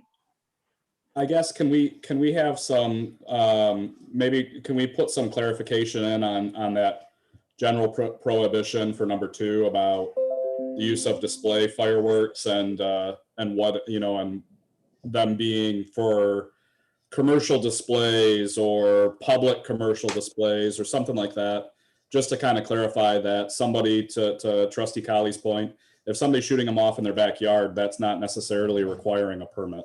So can we change, you want to change the language to the use of commercial display fireworks? That's perfect, I think, yeah. Okay.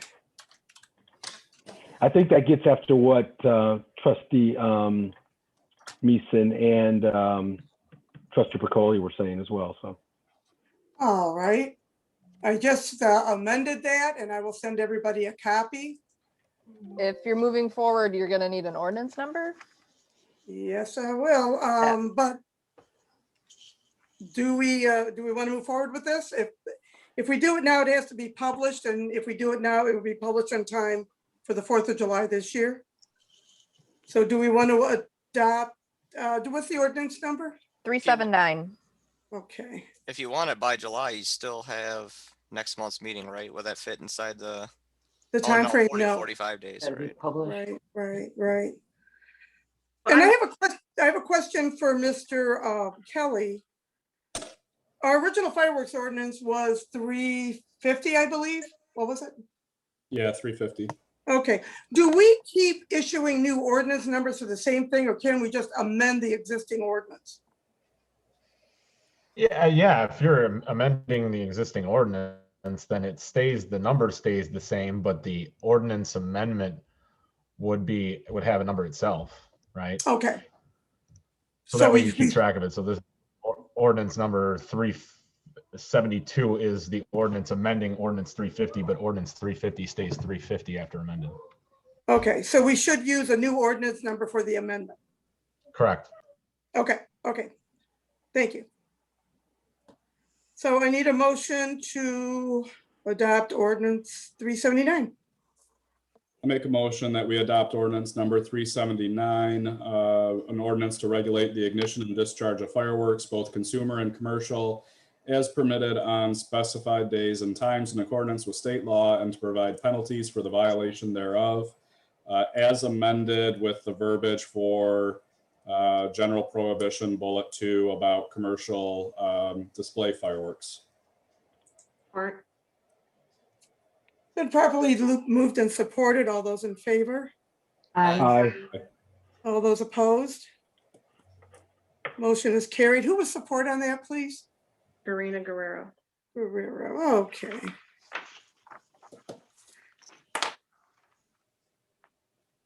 Okay, now Mr. Kelly, did you have something for our ethics ordinance?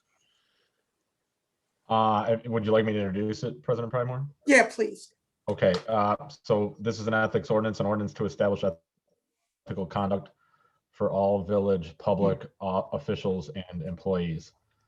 We were asked to proffer this to council.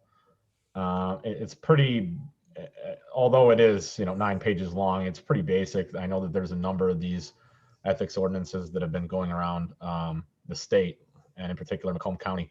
This is an amalgamation of a number of different ones that we try to tailor as closely as possible, but it's left open, obviously, for your input. And can you give us a brief synopsis of what an ethics ordinance serves to do?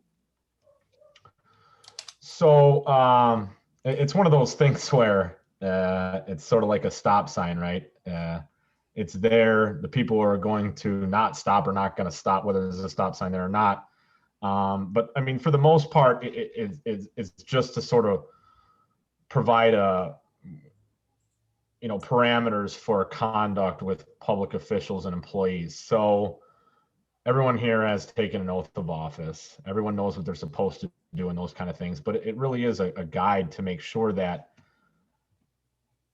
everyone is careful with what they do, so that there's never any appearance of impropriety, let alone anything beyond that.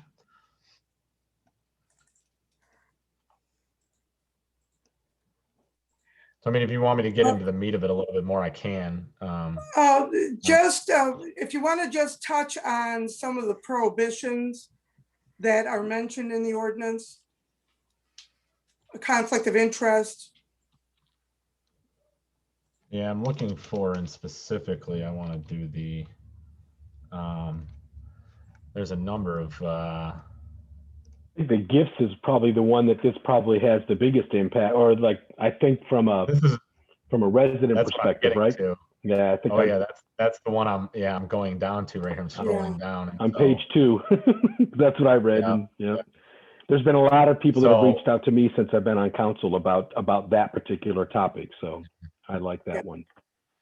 Yeah, also on page 3, it says prohibited conduct. And so that's the big one, right? It's section 6. Yeah. Yes. And so you can't solicit or accept any gift from any business entity. And then it lists a large number of exceptions. Okay. And so, I mean, if we're going to do a $75 in value or less meal that's paid for by someone for a lunch meeting, then that's acceptable, those sorts of things. But I mean, again,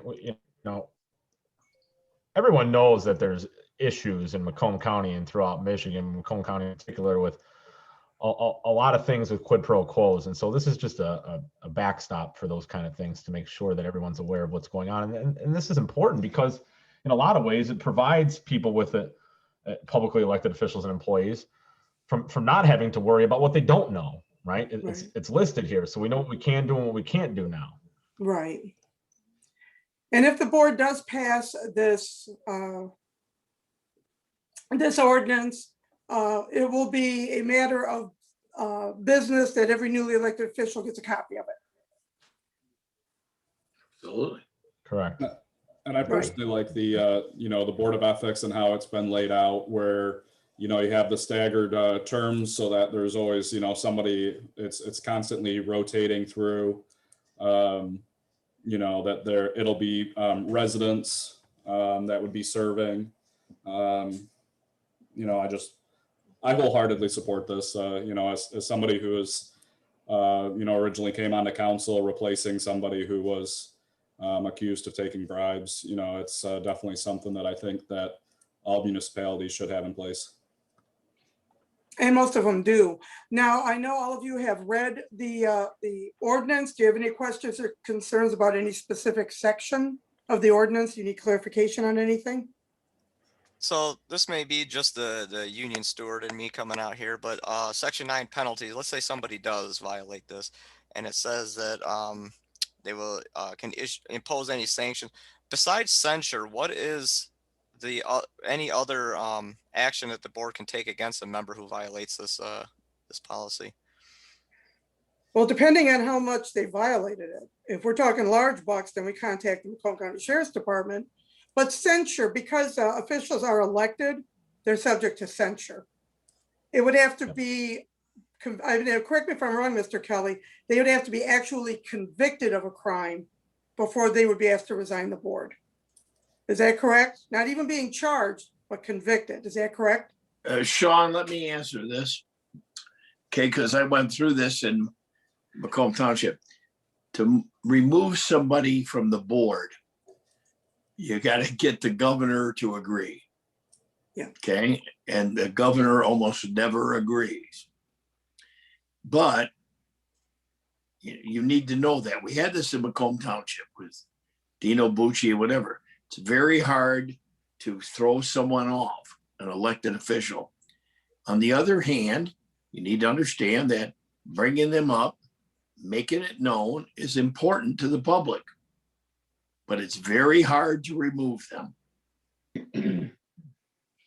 Now, does the felony elected official act or whatever it's called come into play if they are actually convicted? Well, it would, but what normally happens between election cycles is it takes too long to convict them. Okay.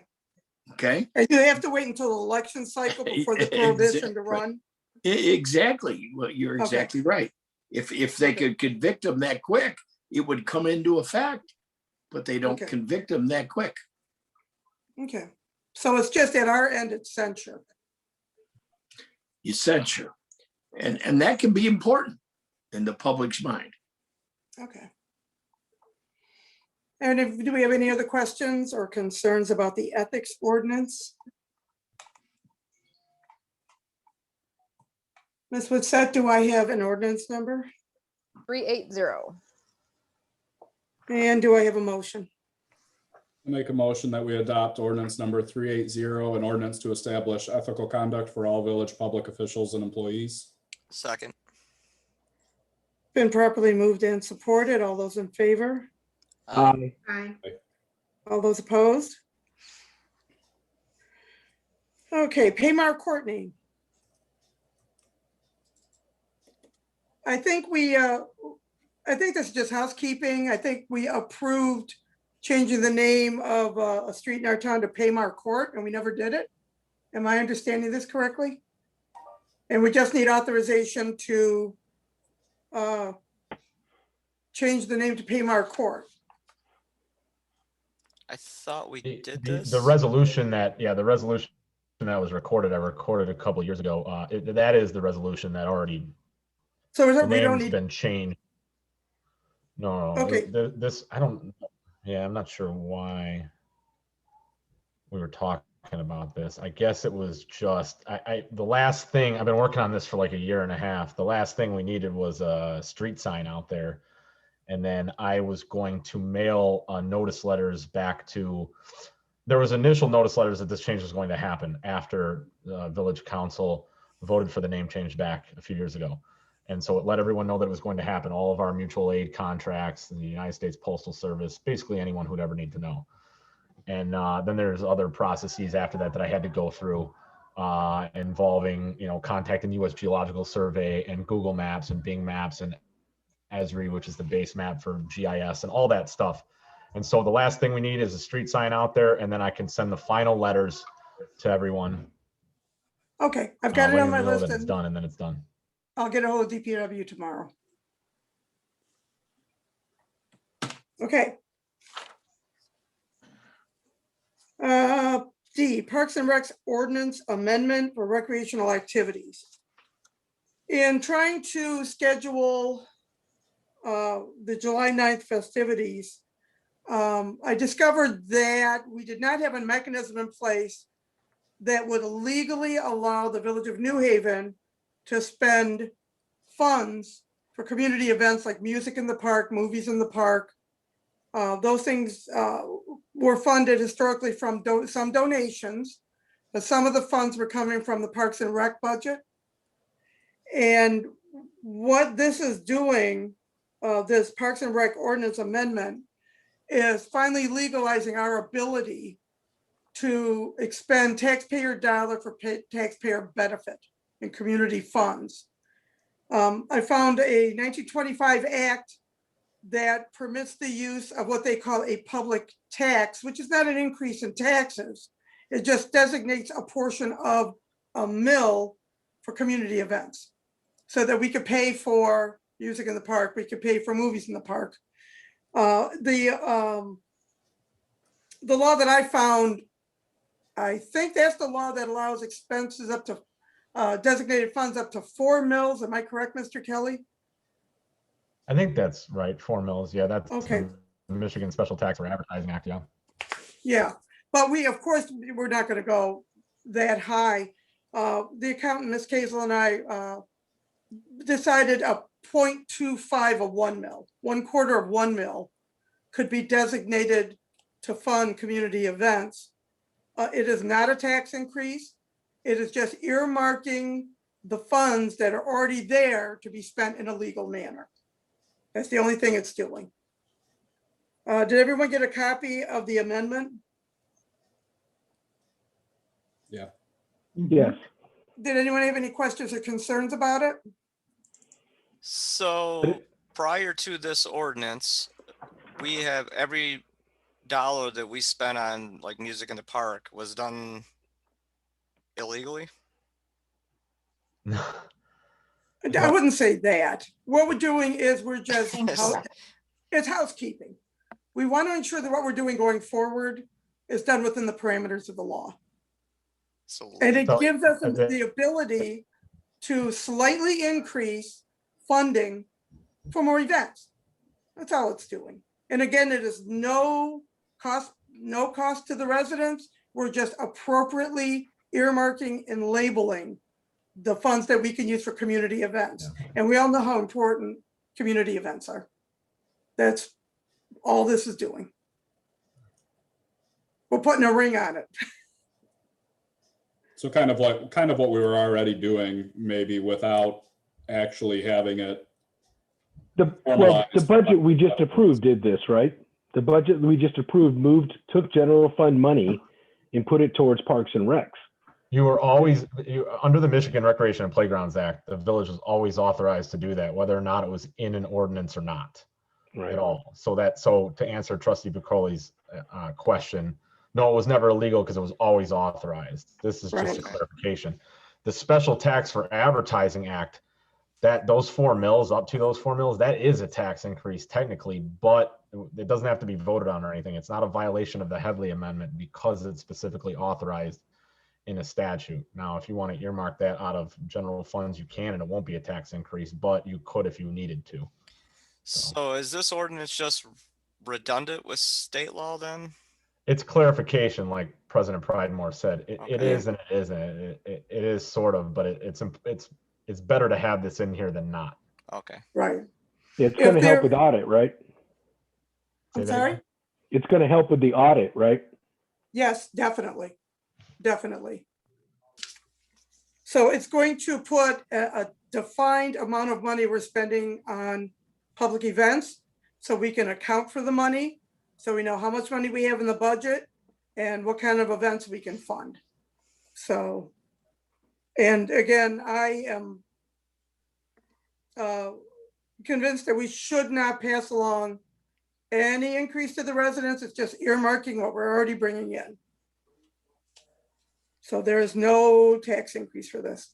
So this would also prevent like a future administration, if they wanted to spend 3 mils of the general fund towards Parks and Recs to have a all big bang out retirement party for President Pridemore 20 years from now, they wouldn't be allowed to do that, right? So Well, they'd you're not allowed to do that anyway. Yo Well, and I'm Yo just- beat us up. Well, we'll just Yeah. do it in sync with a fireworks show, so Yeah, it'll all yeah. be one. But no, Yes. so they'd be limited to the 0.25 mils, which I think is a good threshold to put on Yeah. all of us and future administrations as well. Yeah, and that works out to about 25,000 to use for a year's worth of community events.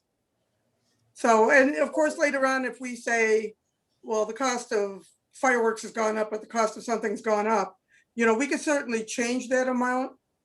We could revise that amount, revisit it. But I would like to button down the expenses where we are more accountable. And during our audit, we could point at it and say, this is what it is. So, Right, and we can always amend that as needed too, right? So if, yep, 50 years from now, we decide we want to have our bicentennial, celebration, we could amend it to allocate 1 mil, or if the Yeah. housing market takes a dump and we need to scale it back, we can scale it back. yes, absolutely.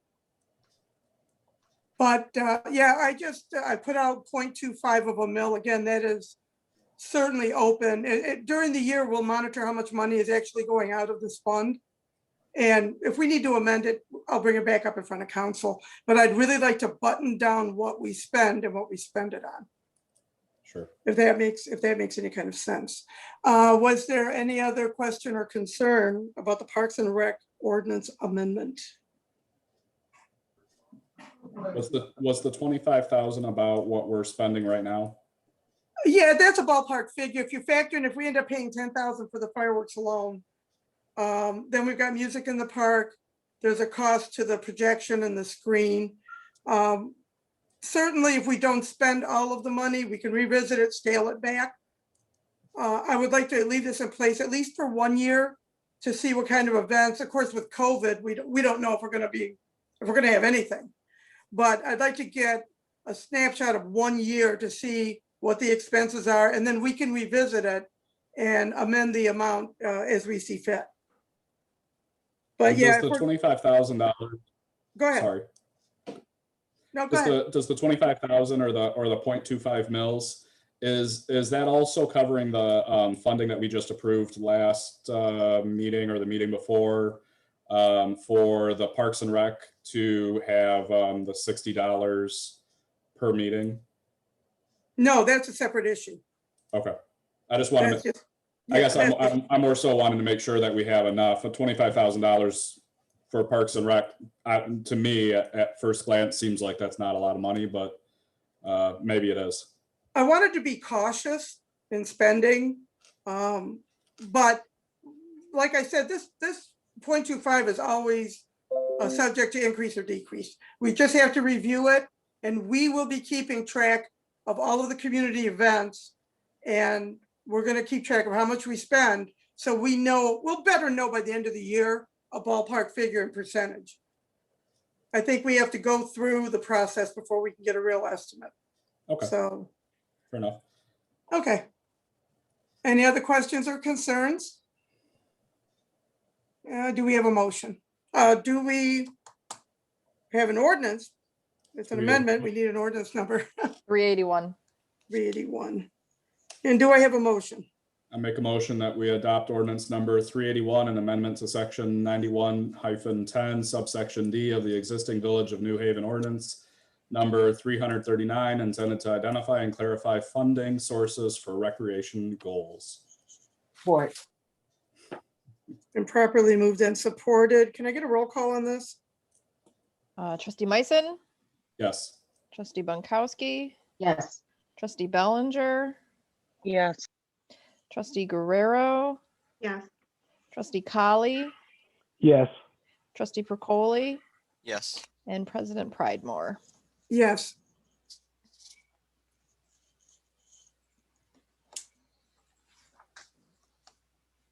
Okay, ZBA, and if you don't mind, Mr. Kelly, I'll just give my background on it real quick. Communities, some communities have made their council the zoning board of appeals.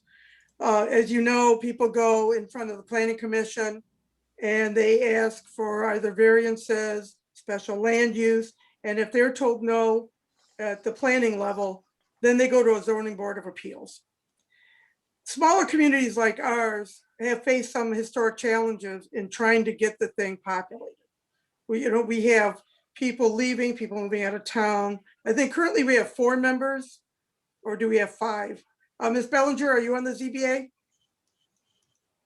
Yes, I am. I don't. So it's been literally about 1 year and 3 months since we've even been called to meet. When we were meeting, we had myself, I'm gonna slaughter his last name, but he drives the bail bonds van. I think it's Sosnovsky. There you Yes. go. Okay. Tim Jacobs from Pembroke. And then we had George Drake and Brenda Mack. Okay. Comprised And our. okay, are What's they that? all still, they're still on the ZBA?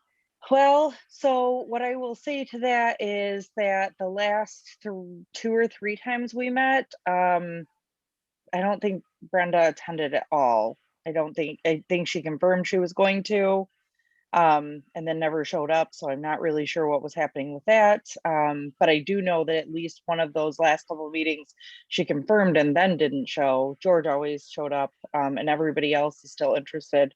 I regularly get messages from Tim Jacobs asking if anything's been going on, if he's missed anything.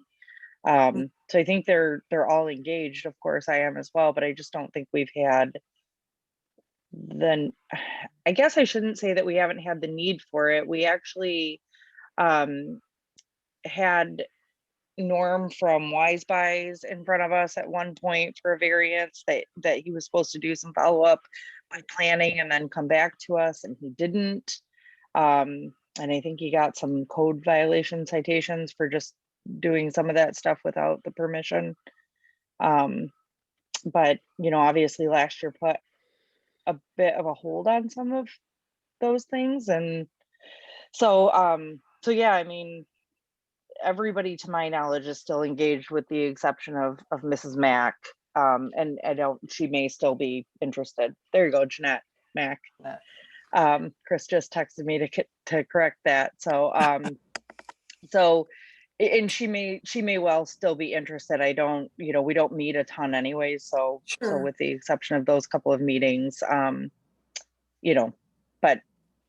like I said, at least Tom and Tim and myself, I can for sure confirm, and I would imagine that George would be engaged as well. He's always been available for the meetings. Yeah, I think he goes out of town a lot. But yeah, okay.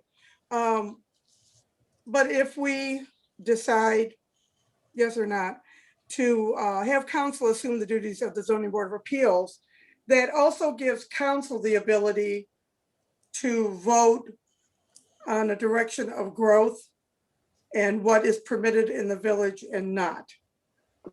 We did face some challenges with the ZBA in the past, and it is not anyone on this board. A property was spot zoned industrial in the middle of a residential neighborhood. So council would assume the responsibilities. As if it's rejected by planning, then full council, who always meets, would be able to make the decision that would affect a project or zoning, something that planning rejected. So it's something that we could consider, having council act as the zoning board of appeals. It is permitted by law. Any thoughts or questions? Yes, just a thought. I think that probably would be extremely like appropriate given the very few times that we meet anyways. And the few times that we've already met, you know, we've voted on the guidance of Jeff from the county, which I think he was replaced by a different Jeff, but still Jeff. You know, the things that were brought in front of us were, in my opinion, at least, pretty cut and dry. It wasn't, I don't think it was anything that would impede on like our normal meeting times or anything. I think it was all pretty self-explanatory items. And kind of to further that, like, I think a couple of the times we were shelling out a decent amount of money for all of us to meet, specifically to, you know, change a variance by 3/4 of a foot for Lombardo, from a setback perspective, which seems, in my opinion, at $50 per board member, not really cost effective if it could just be handled by council at a meeting. Any other thoughts or questions about having council act as the zoning board of appeals? Seems to make sense.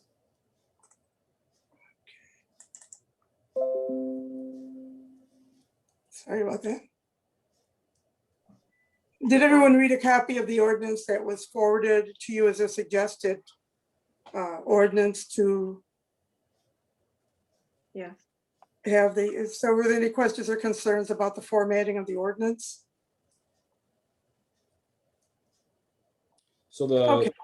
the ordinance, the way that's worded is the village president's the ZBA chairperson, and then when it says the ZBA shall annually elect a vice chairperson and secretary, that would be members of the council. Yes. Okay. So would that tip the pro tem and the clerk? Or would it be open to anybody, or? Well, if council is acting as the ZBA, they would have to be council people, I believe. Mr. Kelly, would we be able to appoint, let's That's say, correct. I mean, yeah, that's correct. I mean, it's pretty open-ended. I wrote this straight from the statute, referencing the statute as much as possible. And so it doesn't really say, but yeah, it would be people, since the council is the ZBA, it would be those people on the council, but it wouldn't need not necessarily be that the vice chairman be the pro tem and the clerk be the secretary. It could be anyone that's on the council. You just have to decide. And, okay, so the and just so treasurer you and the all know, clerk, Go ahead, treasurer sorry. and clerk are on council. Is that what you say?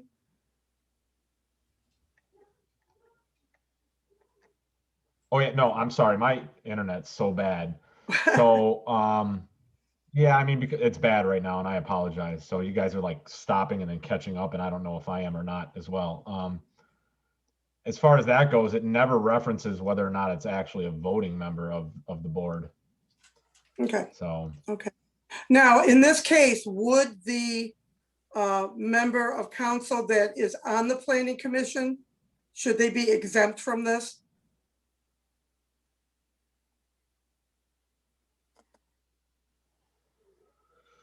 that's an excellent question. I think so. Yeah, they've already made I a think that there's determination of something in here possibly, about that if I recall correctly. yeah. Yeah. Yeah, that is kind of a. I would say situation stay where away let from that it. open. Right. Right. And if it's going to be handled, you know, it'll just be like an item on our agenda, correct? Yes, it would be. So then I'm wondering if they do need to be voting members then, whatever these titled positions are going to be. Probably. Yeah, I would say so, because they would have to vote on something, an issue in front of them. So Right. yeah, I would think that the chairperson, vice chairperson, and secretary should be voting members of council. I think I would agree with that. So with the procedure, so if we were to approve this ordinance or the amendment, So if there was an appeal made for something that was, from planning, it would be added as an agenda item to a council meeting. Then would it be council as a whole that is voting on it? Or is it just these named officers of the ZBA who are present during the council meeting that would be voting on the agenda item? I guess I'm a little confused on how that part worked. The entire council would vote on it. Is that correct, Mr. Kelly? That's correct. Those are just the president and the chair and the secretary. Those are just the officers. It would be the full council is the full ZBA. And the Voting officers, members. the officers would present the issue to council. Gotcha. That's their function as the chairperson. They'll present the issue. Because the state statute says that the village board of trustees is the ZBA, so it would be, everyone. Okay.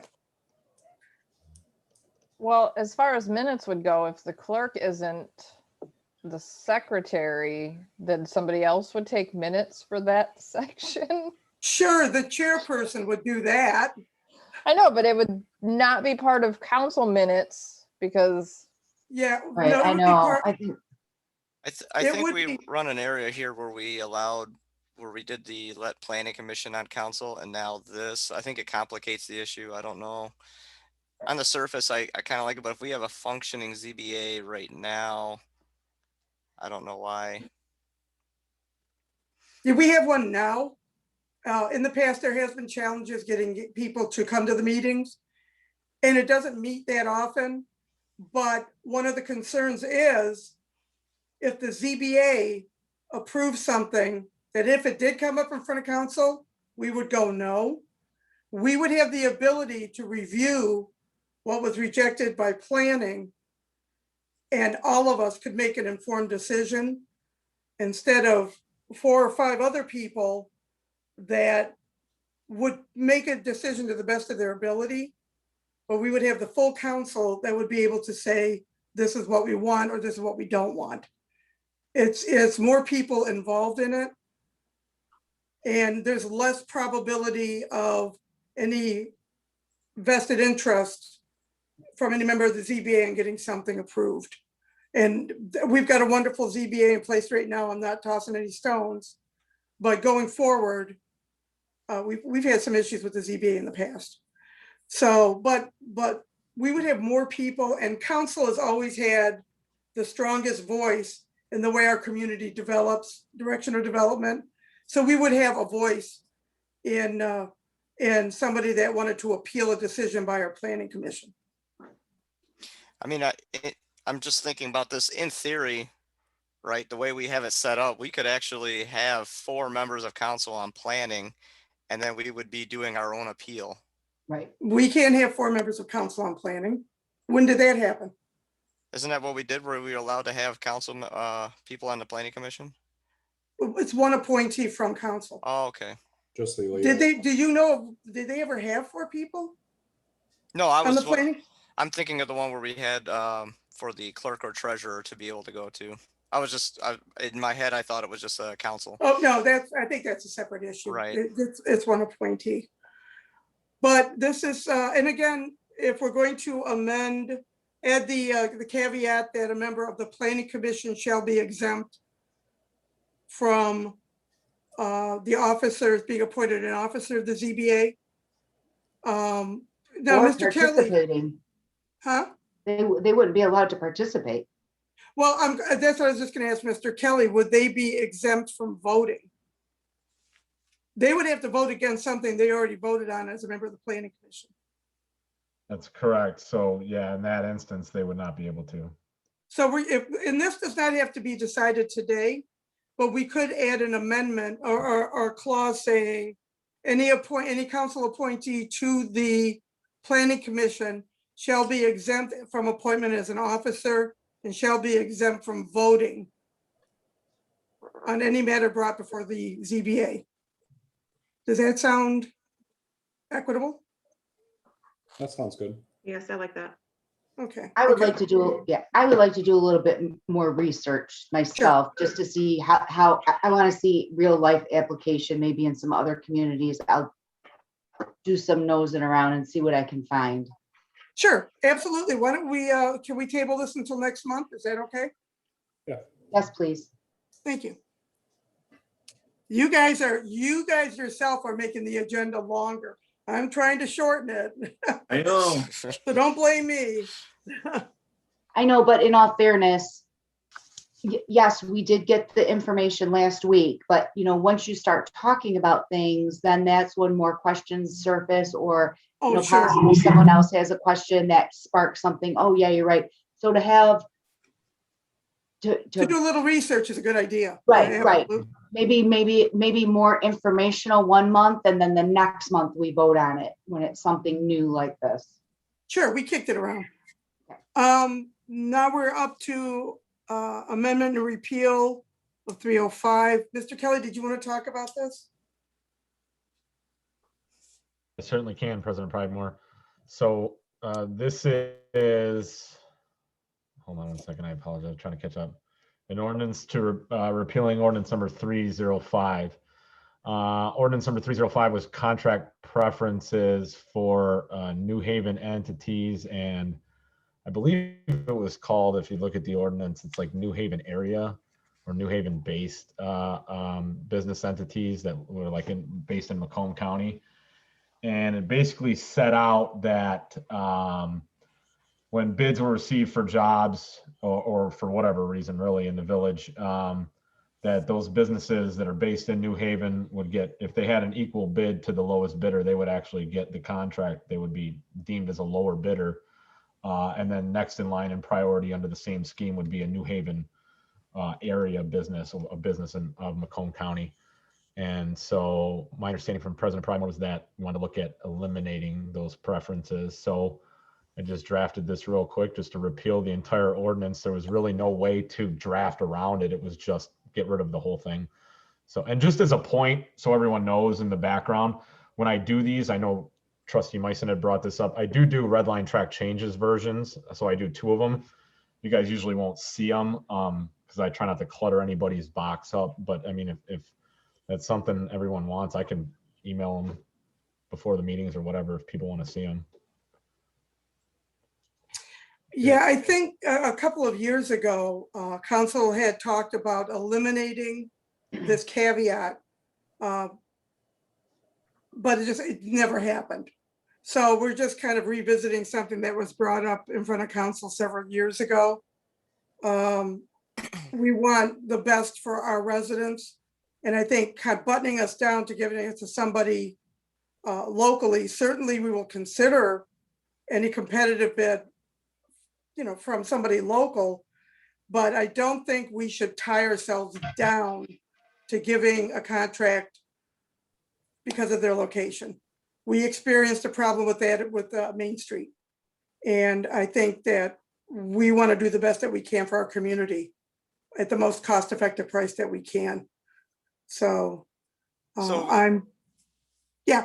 I believe we talked about this before, and I remember it being brought up at a council meeting, but is that what happened? It was a discussion only. We never found any record of what happened. Yeah, as far as I know, it never came back up. Okay. Yeah, I searched minutes and agendas, and it was on agendas and on minutes, but nothing ever passed through council to repeal it. Okay, so we did talk about, that was a while ago, wasn't it? Yeah, you and I talked about it a while ago. Yeah, it was a while ago. I want to say 5-6 years-ish. Yeah. So this is, would be an amendment to or repeal of ordinance 305. Any other questions on the item? Any concerns? What ordinance number would this be? 382. Do I have a motion? Motion that we adopt ordinance number 382 and ordinance repealing ordinance number 305. Support.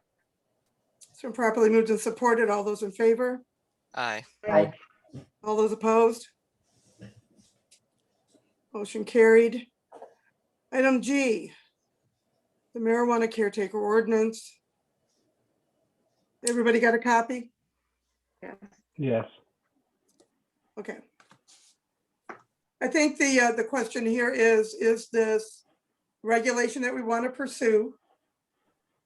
And did the ordinance as presented raise any questions or concerns?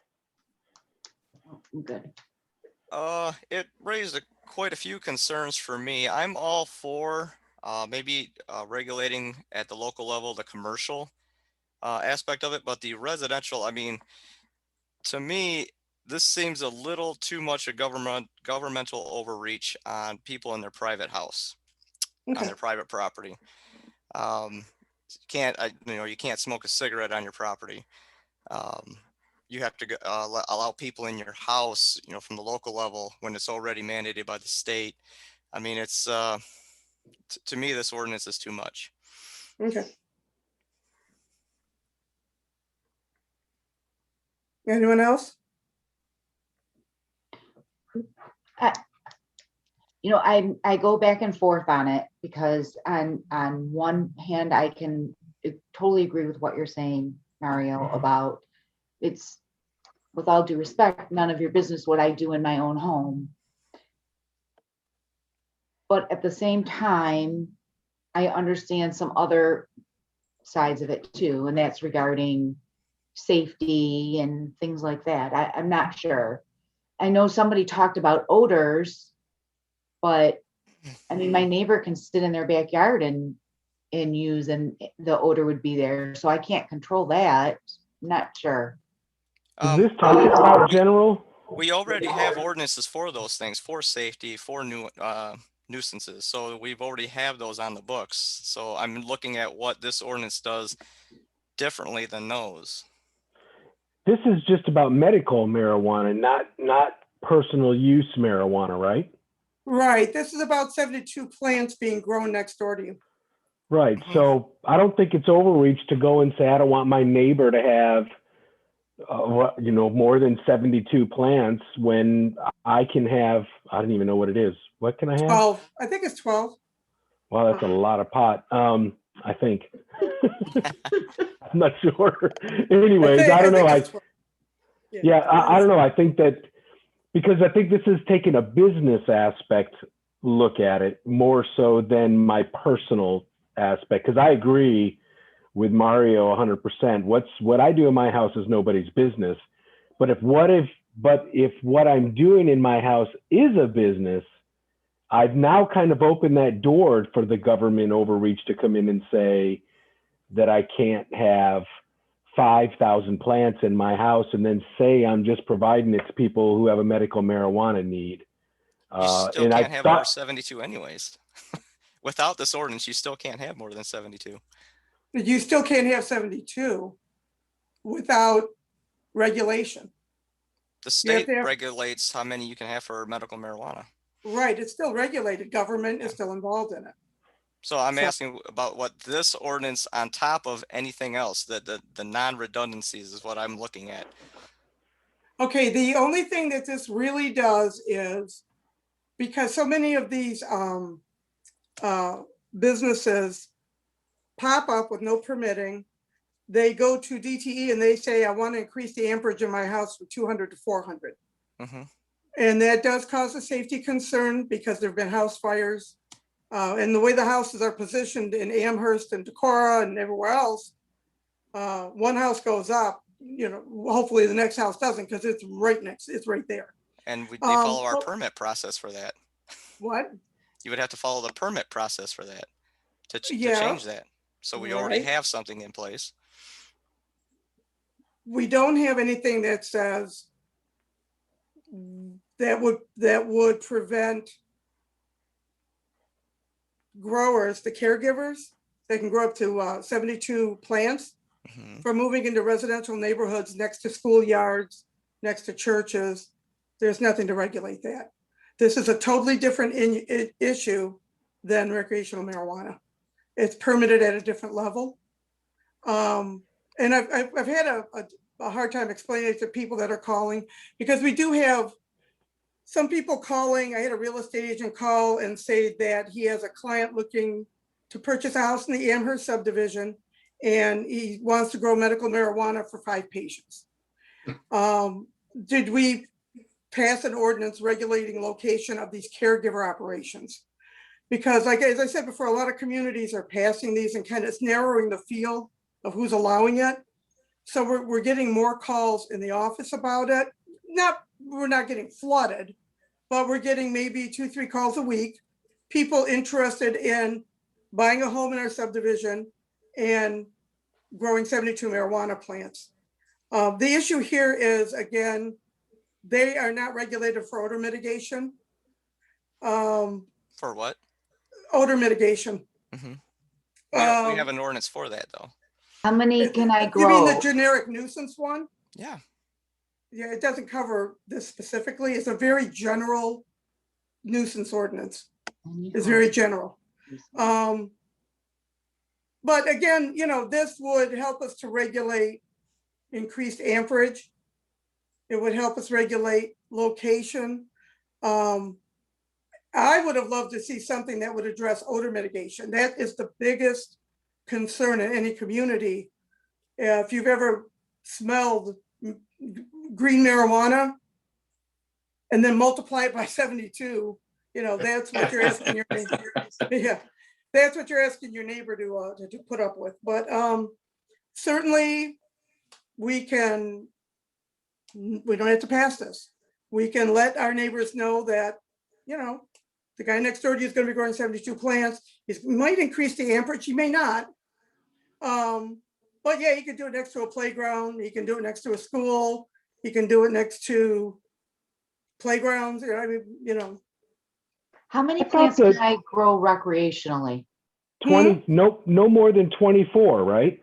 In the house or per person? In the house. I think it's No, 12. it's 12. It's 12 per person with no more than 24 in a house in the 2018 law. I just don't know if there's a new one since an update since 2018. Yeah, I think, no, I don't think there is. There's been no update to it. So Yeah. it's 24 plants 24. is what everybody can grow in their house. It's well, actually, if there's only one adult in the house, like a single parent, it's 12. It's 12. But if you have 5 adults over 21, it's still 24 plants. Do I need to up my ampage for 24 plants? It depends. You see wouldn't- any smoke coming out of your walls? No, I- not for 24. Okay. Yeah, not for 24. We got. I just want to be clear what we're talking about here, though. So, like, obviously, we have three state statutes, right? We have the MMMA, which is what this ordinance is going to regulate. We have the MMFLA, which is the Facilities Licensing Act, right? And then we have MRTMA, which is the regulation and taxation of marijuana. That's your recreational marijuana. That's what we're talking about with how many plants you can have in your own house, okay? But when we're talking about growing medicinally for patients as a registered caretaker under the MMMA, then I just want to make sure we're all clear on what we're talking about. Yes. Here. Right. Yes, Yeah, yes, they're separate issues. I just wanted to compare the two, that's all. Yeah, okay. Yeah. Because if it was 72 and 72, I'm like, this doesn't make sense. Yeah, so different. Yeah. Well, I would like to make a motion. What is the ordinance number? You're muted. 383. Thank you. Thank you. Before make a we, motion before we make to- a motion, I think the, you know, I think maybe what this kind of clarifies or what the difference is between what everything that we've been talking about is, you know, it's one thing if somebody's growing it for their personal recreational use.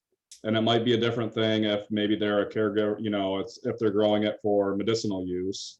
I think when we're talking about a caregiver facility with, you know, 5 qualifying patients, in a way, then you're operating, it's like you're having a commercial commercial venture out of your house.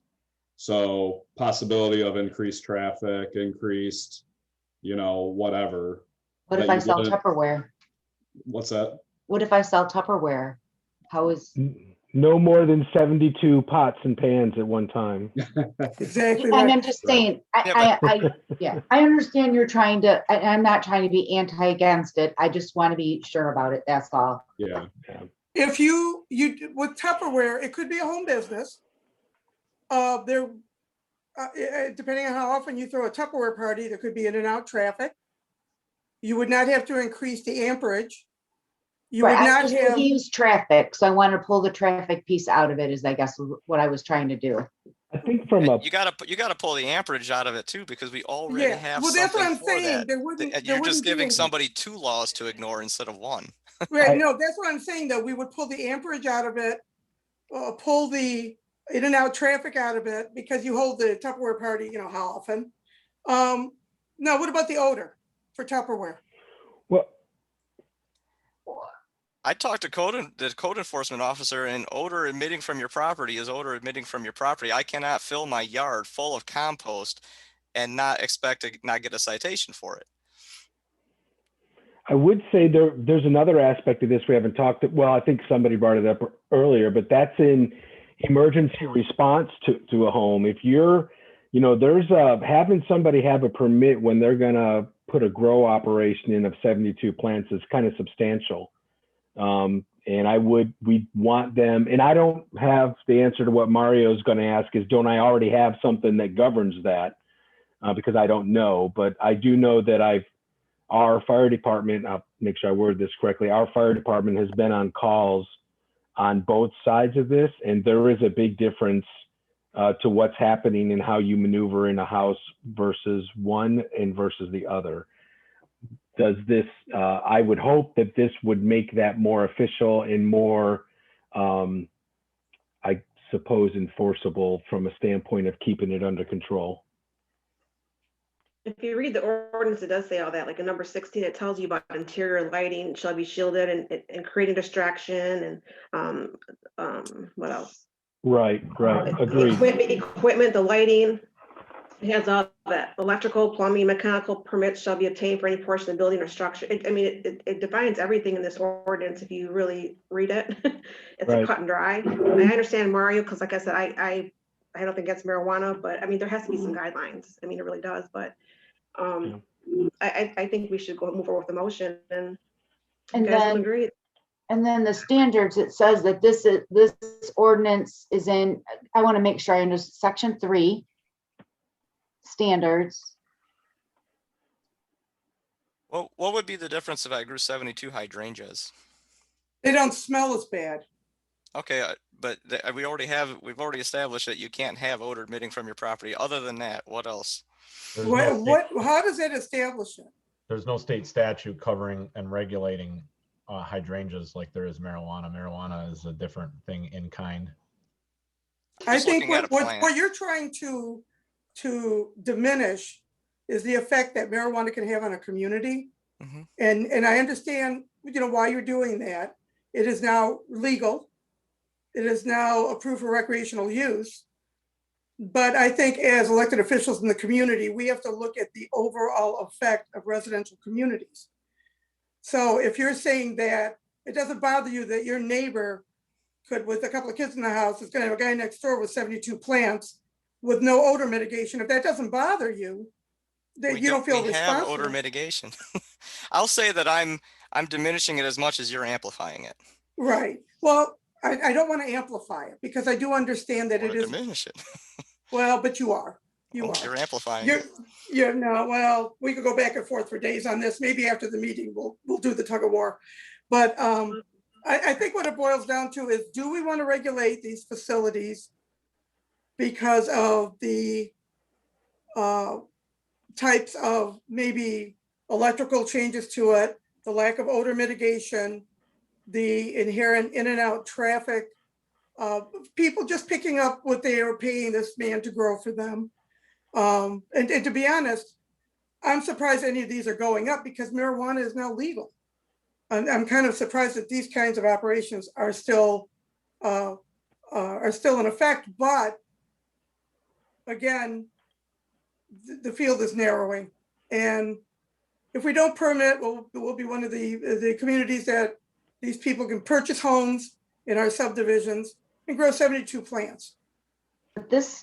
Section 3 standards, that first paragraph, it says that this is applicable in light industrial and heavy industrial.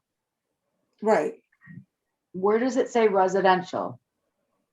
Well, no, it's permitted now in residential. Without regulation, residential is permitted. That's at the state level. Okay, but where does it say in here that you have to follow residential. I need to see that. Are you following me? This doesn't tell me. Well, I think it's telling you can't grow it in residential anymore. Yeah. Right now, Only state allowed law, in light industrial and heavy industrial. yeah, right now, the state law says anybody can grow it anywhere in their home. Anybody can grow it anywhere in a building that they own, a rental property that they own, as long as, they don't change the electrical on the landlord. But right now, there is no regulation in place where the medical marijuana caregivers can grow. That is understood. It doesn't have to be defined necessarily in this. It's understood they can grow it in their house. They can grow it in their, I don't know if they can grow it in their garage. I would assume because it's part of their property. Yeah, I assume that they could do it in their garage. But that is understood at the state level, that these people can now grow it on property they own or they rent. This would be regulating it to industrial areas and away from homes and churches and playgrounds and. So we're eliminating it in the residential area. Right, we're defining where they can be permitted. And they can only be permitted in industrial and heavy industrial, light industrial and heavy industrial.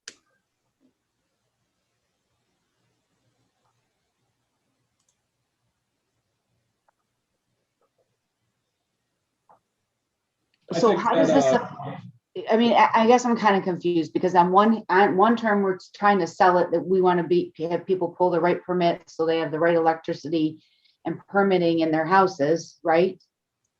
What we're doing is removing the operations to an area that is non-residential. And I'd like to put a motion forward that we table this until next meeting so that we can all digest this a little bit more. There's obviously a lot of discussion and a lot of points that everybody has on this, so. Sure, absolutely. Let's table this until the May meeting.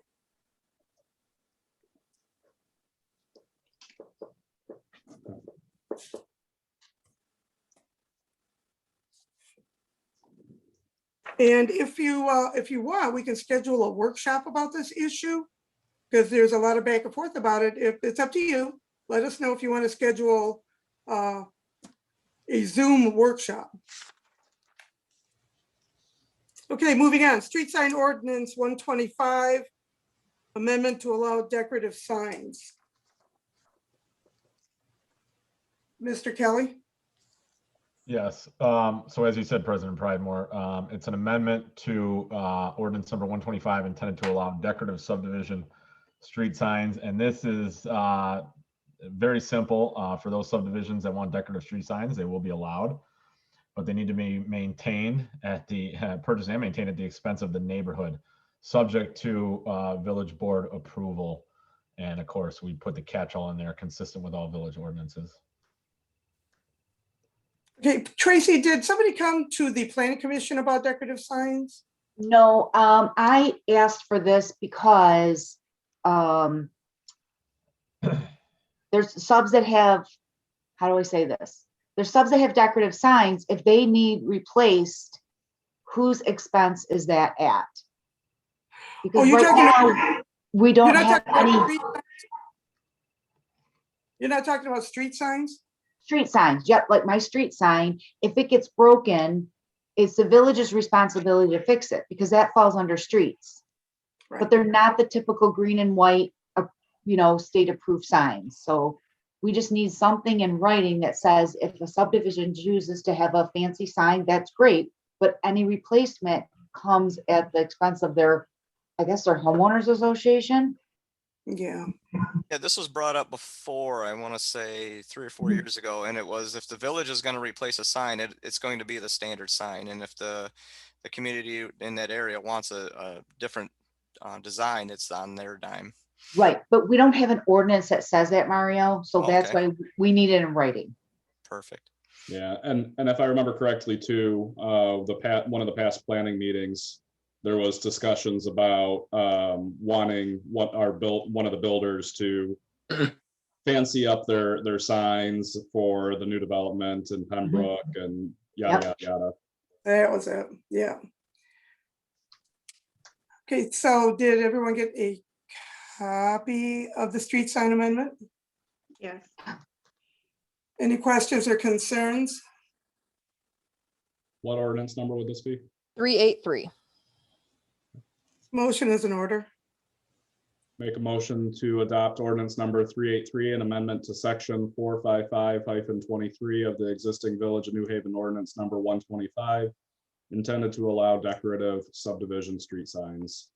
Support. All those in favor? Aye. Aye. Aye. All those opposed? Okay, we made it. Approval of bills to be paid. Do we? Okay.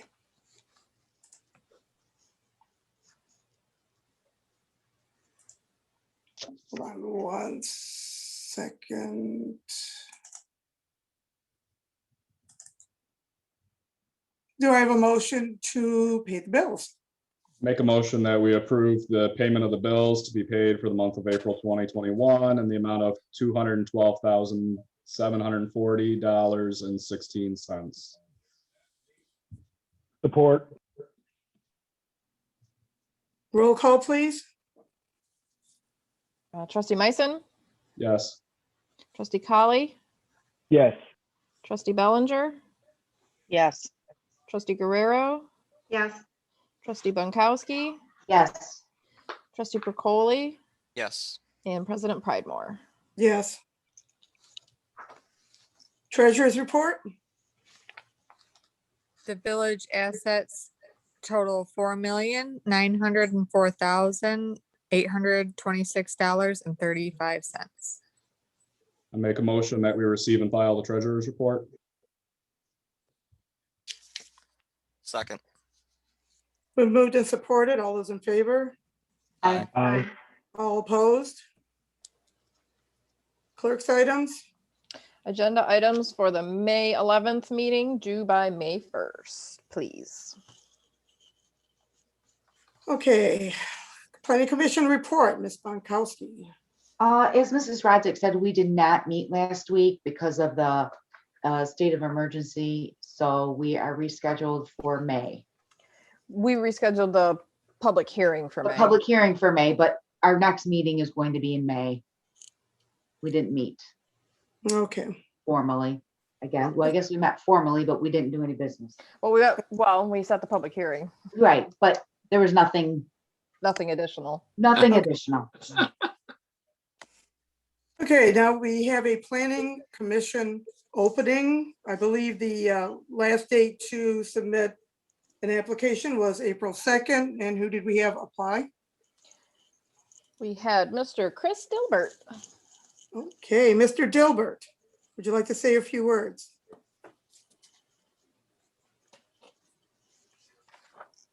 Is Mr. Dilbert with us? I see him.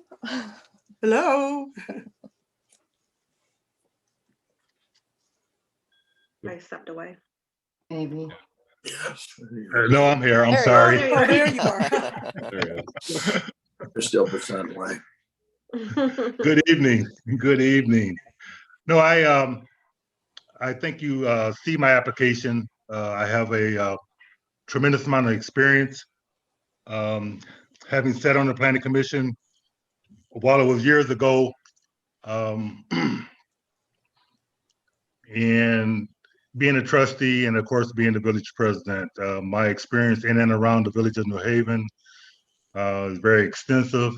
And I think I would be a very positive asset to the planning commission.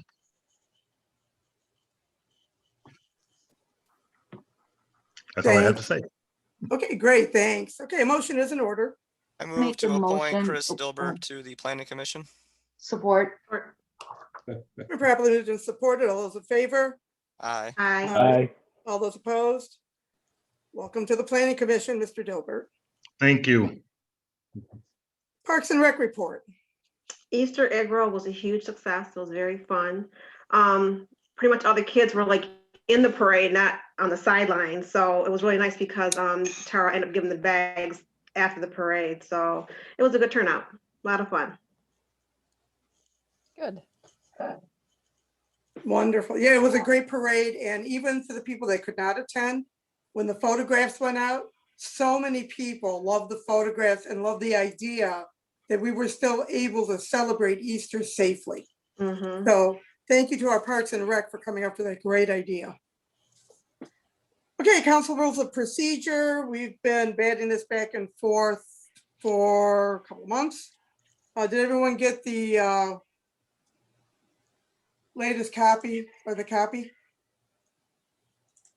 Any questions on the updated council rules of procedure?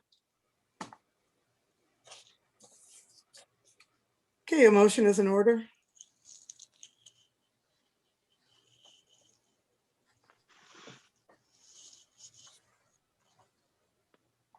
I make a motion that we adopt the council rules of procedure. Support. It's been moved and supported. All those in favor? Aye. Aye. Aye. Those opposed? Nay. Okay, it passed. And I apologize, I didn't get the latest copy of the agenda. I didn't bring it home with me, so I apologize. Reviewing resolution 2021-02, state of emergency. There was a review. Yeah, you guys said when you passed it, you wanted to review it at every meeting, so I told you I'd add it to the agenda. Right. Okay, that sounds right. We did pass a state of emergency for the village of New Haven due to the rising COVID numbers. And I think at the special meeting, we all agreed to review it every month so that hopefully we can terminate it a little sooner. Just today, the governor passed a 6-month, I don't know if it's an extension but asking workers that can work remotely from home to do so, not to come into the workplace. That was just passed today. Mr. Kelly, you were talking about this earlier with the governor announced today. Was there anything else attached to that? Not that I'm aware. I think it was Mr. Addis was talking about it. If I Oh, okay. But I do know that the MIOSHA, emergency MIOSHA rules that were passed last November are extended for another 6 months. So it's basically the same thing that happened that we've been operating under. Okay. So there, again, Governor Whitmer is asking us to voluntarily not go out to eat, to limit gatherings. And if workers can work remotely, she's asking that they continue to work remotely, and that's been extended for another 6 months. Council pay for April 8th, 2021 special meeting. There was a mention that council would bring this up for a vote to waive council pay for that meeting. Any comments on the recommendation? I definitely think we should. The only thing I would make a comment about is I don't know if that special meeting was necessary to even have this brought up. I mean, if you issued a 7-day state of emergency, we could have extended it at this meeting and not have to have a schedule or a special meeting. I talked to Brandon Lewis at the county, and he recommended that I announce it early, and he gave me a time frame. So, and I'm hoping we never have to do another special meeting again. I'm not a fan of them. And I do appreciate everybody coming in. I do appreciate that. So a motion is in order. I make a motion that we forego our pay for the special meeting we had on April 8th, 2021. Support. All those in favor? Aye. Aye. Aye. All those opposed? Who was support on that? Procoli. Okay, thank you. Okay, we need a representative for Semclaw. In the past, it was trustee Chandler. It was myself and Mario was the backup, and I did go to quite a few different things when it first happened, but I'm going to be honest, everyone. I mean, we have a meeting here, I'm on planning, and I am on the fire committee. plus the other hours that, I have to put into my research and stuff. I just can't commit to that. If someone else would pick that up, I would appreciate it. Okay, Mr. Picola, you're the backup guy? Yeah. Oh, well, would you like a promotion? Can I make a Sure. suggestion? Sure. Okay, so, really anybody can go to any event at any time. I Mhm. wonder if we maybe just put somebody in as a placeholder and then any information that comes through, just forward to everyone. Actually, I think you guys all probably get it anyway. Am I correct? We do, but there are some in-person functions where they request a community's representative. They Yeah. They don't don't happen care who it is, often. Ian. Yeah, Yeah, they they just, I got the email and they just want whoever's designated to receive the communication. So they just need a designated contact. I'll do that if you guys don't mind. Perfect. And then if you share, if I'm available, I mean, they have great events, great education, but I'd love to go to all, but so if you share it, that would be good. So we should change it to just a SEMCOG contact point. And I'll do it. Thank Sounds you. good. Thank you. Trustee Percoli, do you still want to be the backup? Oh, I can do it. Well, I need an alternative. I need two. I need to turn it in. Oh, yeah. Put me down as backup. Okay. Yeah, if they need an actual body, I'm just the contact point. Oh, you can go So- too. Anybody can go, not, if all of us wanted to go, we could all go. I know. Okay, and we also have a Parks and Recreation opening. Did we get letters of interest? We got 3 letters of interest from Mr. Eric Dilbert, Miss Leela Robbins, and Miss Veranda, and I'm gonna butcher your last name, Rucker? I saw her. Yep, she's here. Okay. Okay, is Mr. Dilbert, Ms. Rucker, are all 3 applicants here tonight? I see Miss Rucker. I saw Mr. Dilbert earlier. I don't see him now, but I did not see Miss Robbins. Okay. Did we actually invite the applicants to attend the meeting? I did. Okay. So Mr. Dilbert was here? He was here earlier in the meeting. I mean, it's almost 10 o'clock now. Yeah. I'm surprised I'm still awake. Yeah, I'll take- I apologize for that, folks. Okay, can we have the young lady that is here give us, say hello? Hello, hi, I'm Veranda. How are you today or tonight? Doing well. Yeah, we're doing well. Thank you for sticking it out this long. So tell us a little bit about yourself and your interest in Parks and Rec. Okay, well, I actually have a business called Over the Top. I am an event planner. I throw parties. I do a lot of over the top birthday parties and stuff for a lot of people around here. Also, I was one of the persons that organized the block party last year that we had at the end of Stevens Street and the roller skating party I sponsored at the park last year at the end of the summer. So Okay. I like to do a lot of things with the kids. I'm also involved with the group Felicia and the Felipes. If you haven't heard about them, you will. And I just like I like doing things in the community. I'm a lifelong citizen, been here all my life, and just trying to do some give back. Just trying to give back. Thank you. And we have anyone else online? I do want to clarify too. I take responsibility for Mr. Dilbert not being present. When he reached out to me and said that he was texted about the Parks and Rec appointee meeting tonight, and I didn't realize that we were going to be interviewing them.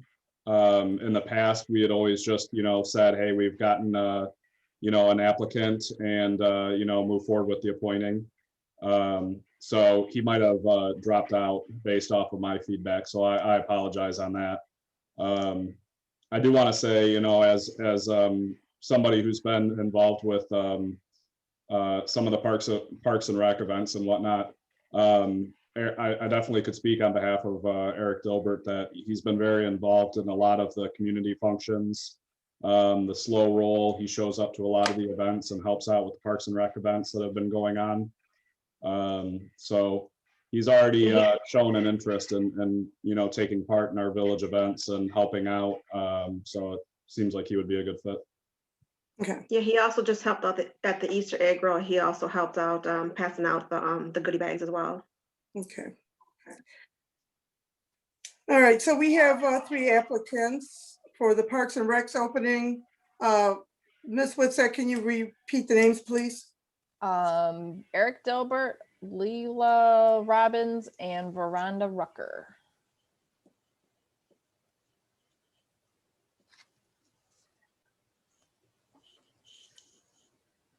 I want to thank everyone that did apply for the position and for your commitment to the community.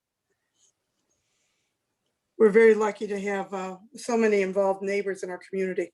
Okay, ladies and gentlemen, a motion is in order. I'd like to make a motion to appoint Eric Dilbert to the Parks and Rec Committee. Support. It's been properly moved and supported. All those in favor? Aye. Aye. Opposed? Okay, well, Mr. Dilbert is appointed to Parks and Rec, and I would like to thank Leela for coming to our meeting tonight. Thank you so much. Veranda. Oh, Veronica, you know what? I wrote the wrong name. Thank you so much for coming to the meeting tonight. Okay, call from the floor.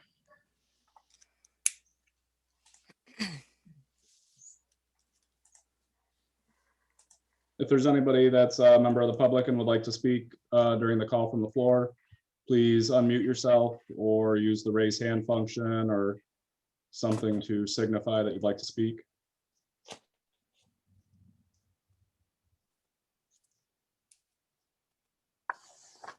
I have a question. Hi, Brian. Hey, Fatima. I know it's late, but the only question I had is this normally how a person is appointed to our board, our committee? It just goes in front of the council and they just select one. They don't have to, I guess, interview, or is this the normal process? Yeah, this is the normal process, and we invite people to talk. But unfortunately, when you only have one opening and 3 applicants, a tough decision has to be made. But yeah, this is the normal process. We post it, we receive the applications, and it comes up in front of council.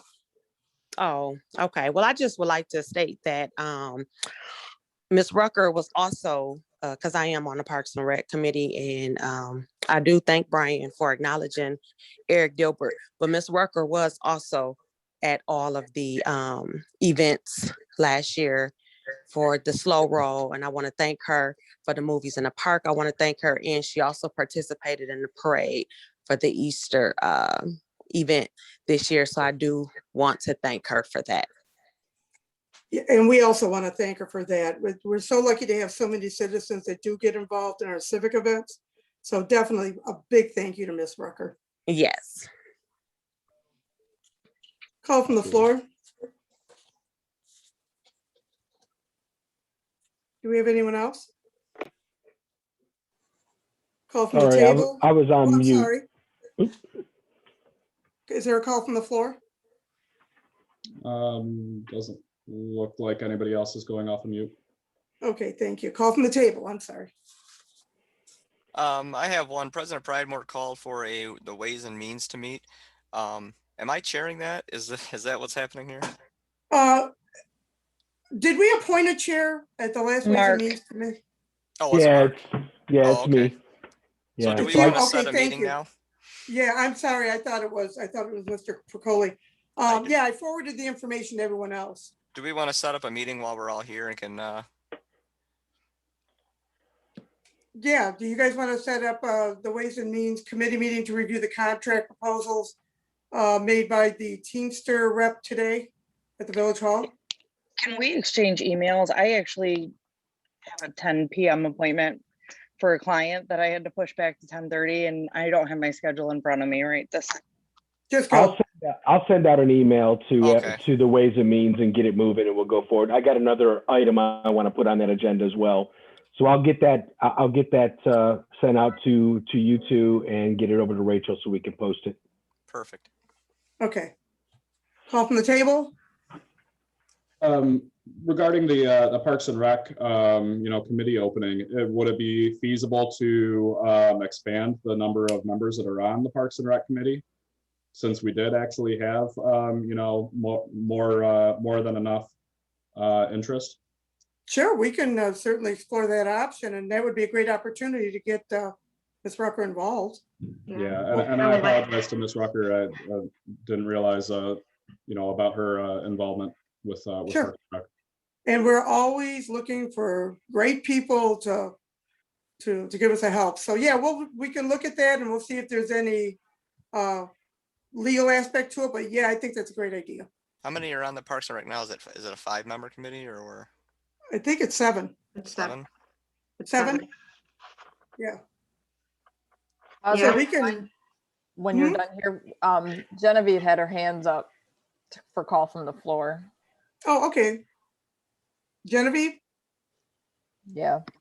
Hey, I was just gonna elaborate. I text Brian because I was a little late to that's what I was gonna suggest was maybe expanding Parks and Rec, being on it, over the years, the more the merrier. If you can get people involved and, it's hard to get good people who are willing to do that. So I think heck, if we could, I don't think we should really turn anybody away. There's a lot of work involved in it. Sure, absolutely. But we'll look and see if there's, if it's defined by ordinance, if we have to amend the ordinance, there might be some things we have to zhuzh up, but yeah, I think it's a great idea. We will do that. Okay, call from the table. The only other thing I wanted to mention, I know it's late, so I hate to take up more time, but I just wanted to formally acknowledge the work that our clerk is putting together with the meeting packets. I greatly appreciate the fact that everything is put into folders and so organized. I've been on council for a while now, and it's the most organized packet and easy to figure out where we are and what documents relate to what. So thank you. Thank you for the feedback. I've been wondering, I haven't heard anything. I'm like, am I doing okay? Is this an appropriate format? I don't know. Thank you. Feedback. Oh, believe me, if you weren't doing it okay, that's when you hear about it. Your feedback don't count. That's right, that's right. Okay, final I call agree. from the floor. Motion is in order. Motion to adjourn At 10:04? at 10:04. 10:04, support? Support. If somebody doesn't support, we got to stay here. No, I supported loud and loud. Okay, all those in favor? Aye. All those opposed? Good night, everybody. Good night. All right, Good everyone. night. Thanks. Nice, man.